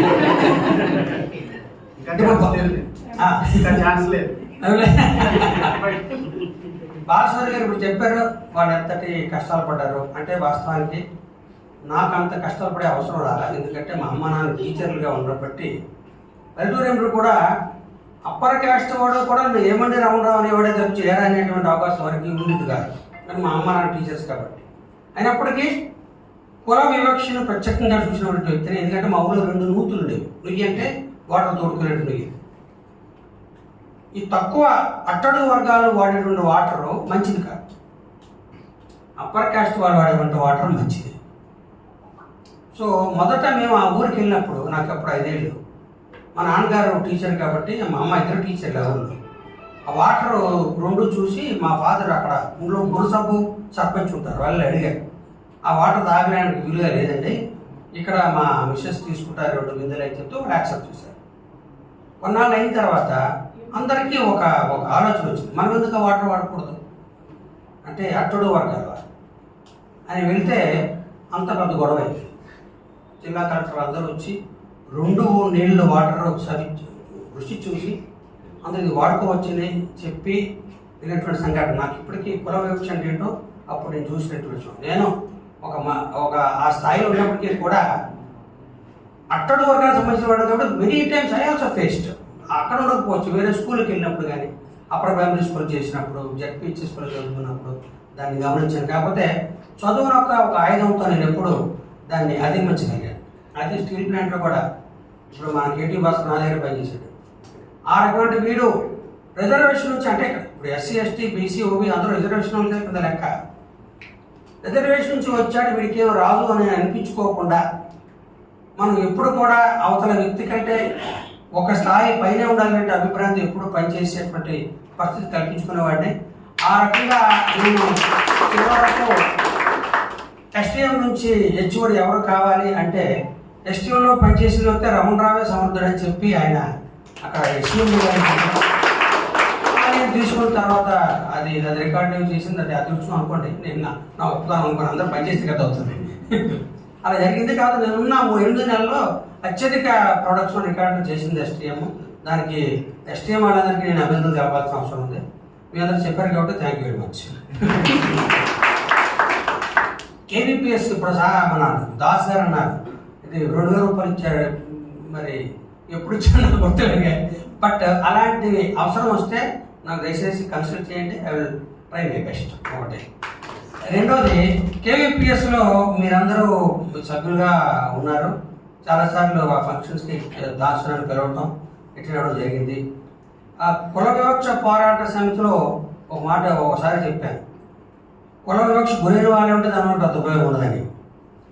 అంటే జనాలు తెలియదు ఏంటంటే బ్రాహ్మణుడు దాని కింద వైశ్యుడు, దాని కింద క్షత్రియుడు, అంతేనా? ముందు క్షత్రియుడు, క్షత్రియుడు తర్వాత వైశ్యుడు, శూద్రుడు. ఈ ముగ్గురు తెలియదు ఏమిటంటే శూద్రుడికి తెలుసు, నేను శూద్రుల మళ్ళీ కులాలు కదా. ఇప్పుడు కమ్మారెడ్డి కూడా శూద్రులే, కాకపోతే వాళ్ళు మన కింద ఉన్నారు అనుకుంటారు వాళ్ళు. అలాగే వైశ్యులు క్షత్రియులు కూడా మన కింద ఉన్నారనుకుంటూ మన పైన ఒకడు ఉన్నాడు 3 ఏళ్ళకి తెలియదు. అందుకని వీళ్ళందరినీ కూడా సమాయత్తపరిచి, ఒరే బాబు నువ్వు ఎప్పుడున్నా ఆ పైవాడి కన్నా కిందే ఉంటున్నావు మానసికంగా సొసైటీ పరంగా, నువ్వు కూడా వాడి స్థాయికి వాడి సమానంగా ఉండాలంటే వాడిని మన దగ్గర తీసుకురావాలి, మనతో సమానంగా ఉండాలనేటువంటి ఒక దృక్పథంతో కేవీపీఎస్ అదే వెళ్ళి అదే కేవీపీఎస్ అంటే వ్యతిరేక పోరాట సమితి ముందుకెళ్తే వాళ్ళని కూడా సభ్యులుగా చేర్చుకుని కుల వివక్ష నువ్వు కూడా గురువుతులను చెప్పగలిగితే మనందరం మన కమిటీ, నేను చూస్తుంది ఎప్పుడు చూసినా దాసు, ఆ కేపీ, బాలశౌరి, ఇంకెవరు కనపడరు. యంగ్స్టర్స్ రావాలి కదా ముందుకి, వాళ్ళు వచ్చి దీన్ని తీసుకెళ్ళాలి. దాన్ని ఎలా చేస్తారో మరి కేవీపీఎస్ మరి సీనియర్స్ మీరు పూనుకొని వాళ్ళందరినీ పైకి తీసుకొచ్చి అట్టడుగు వర్గాలతో పాటు మిగతా వర్గాలు అని ముఖ్యంగా వైశ్యులు, క్షత్రియులు, అలాగే శూద్రులు ఉన్నటువంటి పెద్ద స్థాయి జాతులు కూడా తీసుకొచ్చి మొత్తం అందరినీ ఒక వేదికకు తీసుకొస్తే కేవీపీఎస్ యొక్క ముఖ్యోద్దేశం నెరవేరుతుందని నేను భావిస్తున్నాను. సో మీరు నన్ను పిలిచి ఈ సన్మానం చేస్తున్నందుకు ముఖ్యంగా దాసేపు నన్ను మొదలు అయితే పిలుస్తూనే ఉంటాడు ఆయన. మీ అందరికీ మరొకసారి కృతజ్ఞతలు తెలుపుకుంటూ జై భీమ్. Thank you. ఉండాలని మీ విష్ హ్యాపీ రిటైర్మెంట్ లైఫ్. మీ చెప్పడంతో నిలబడి వాళ్ళందరూ కూడా అభినందించగా కోరుతున్నాను.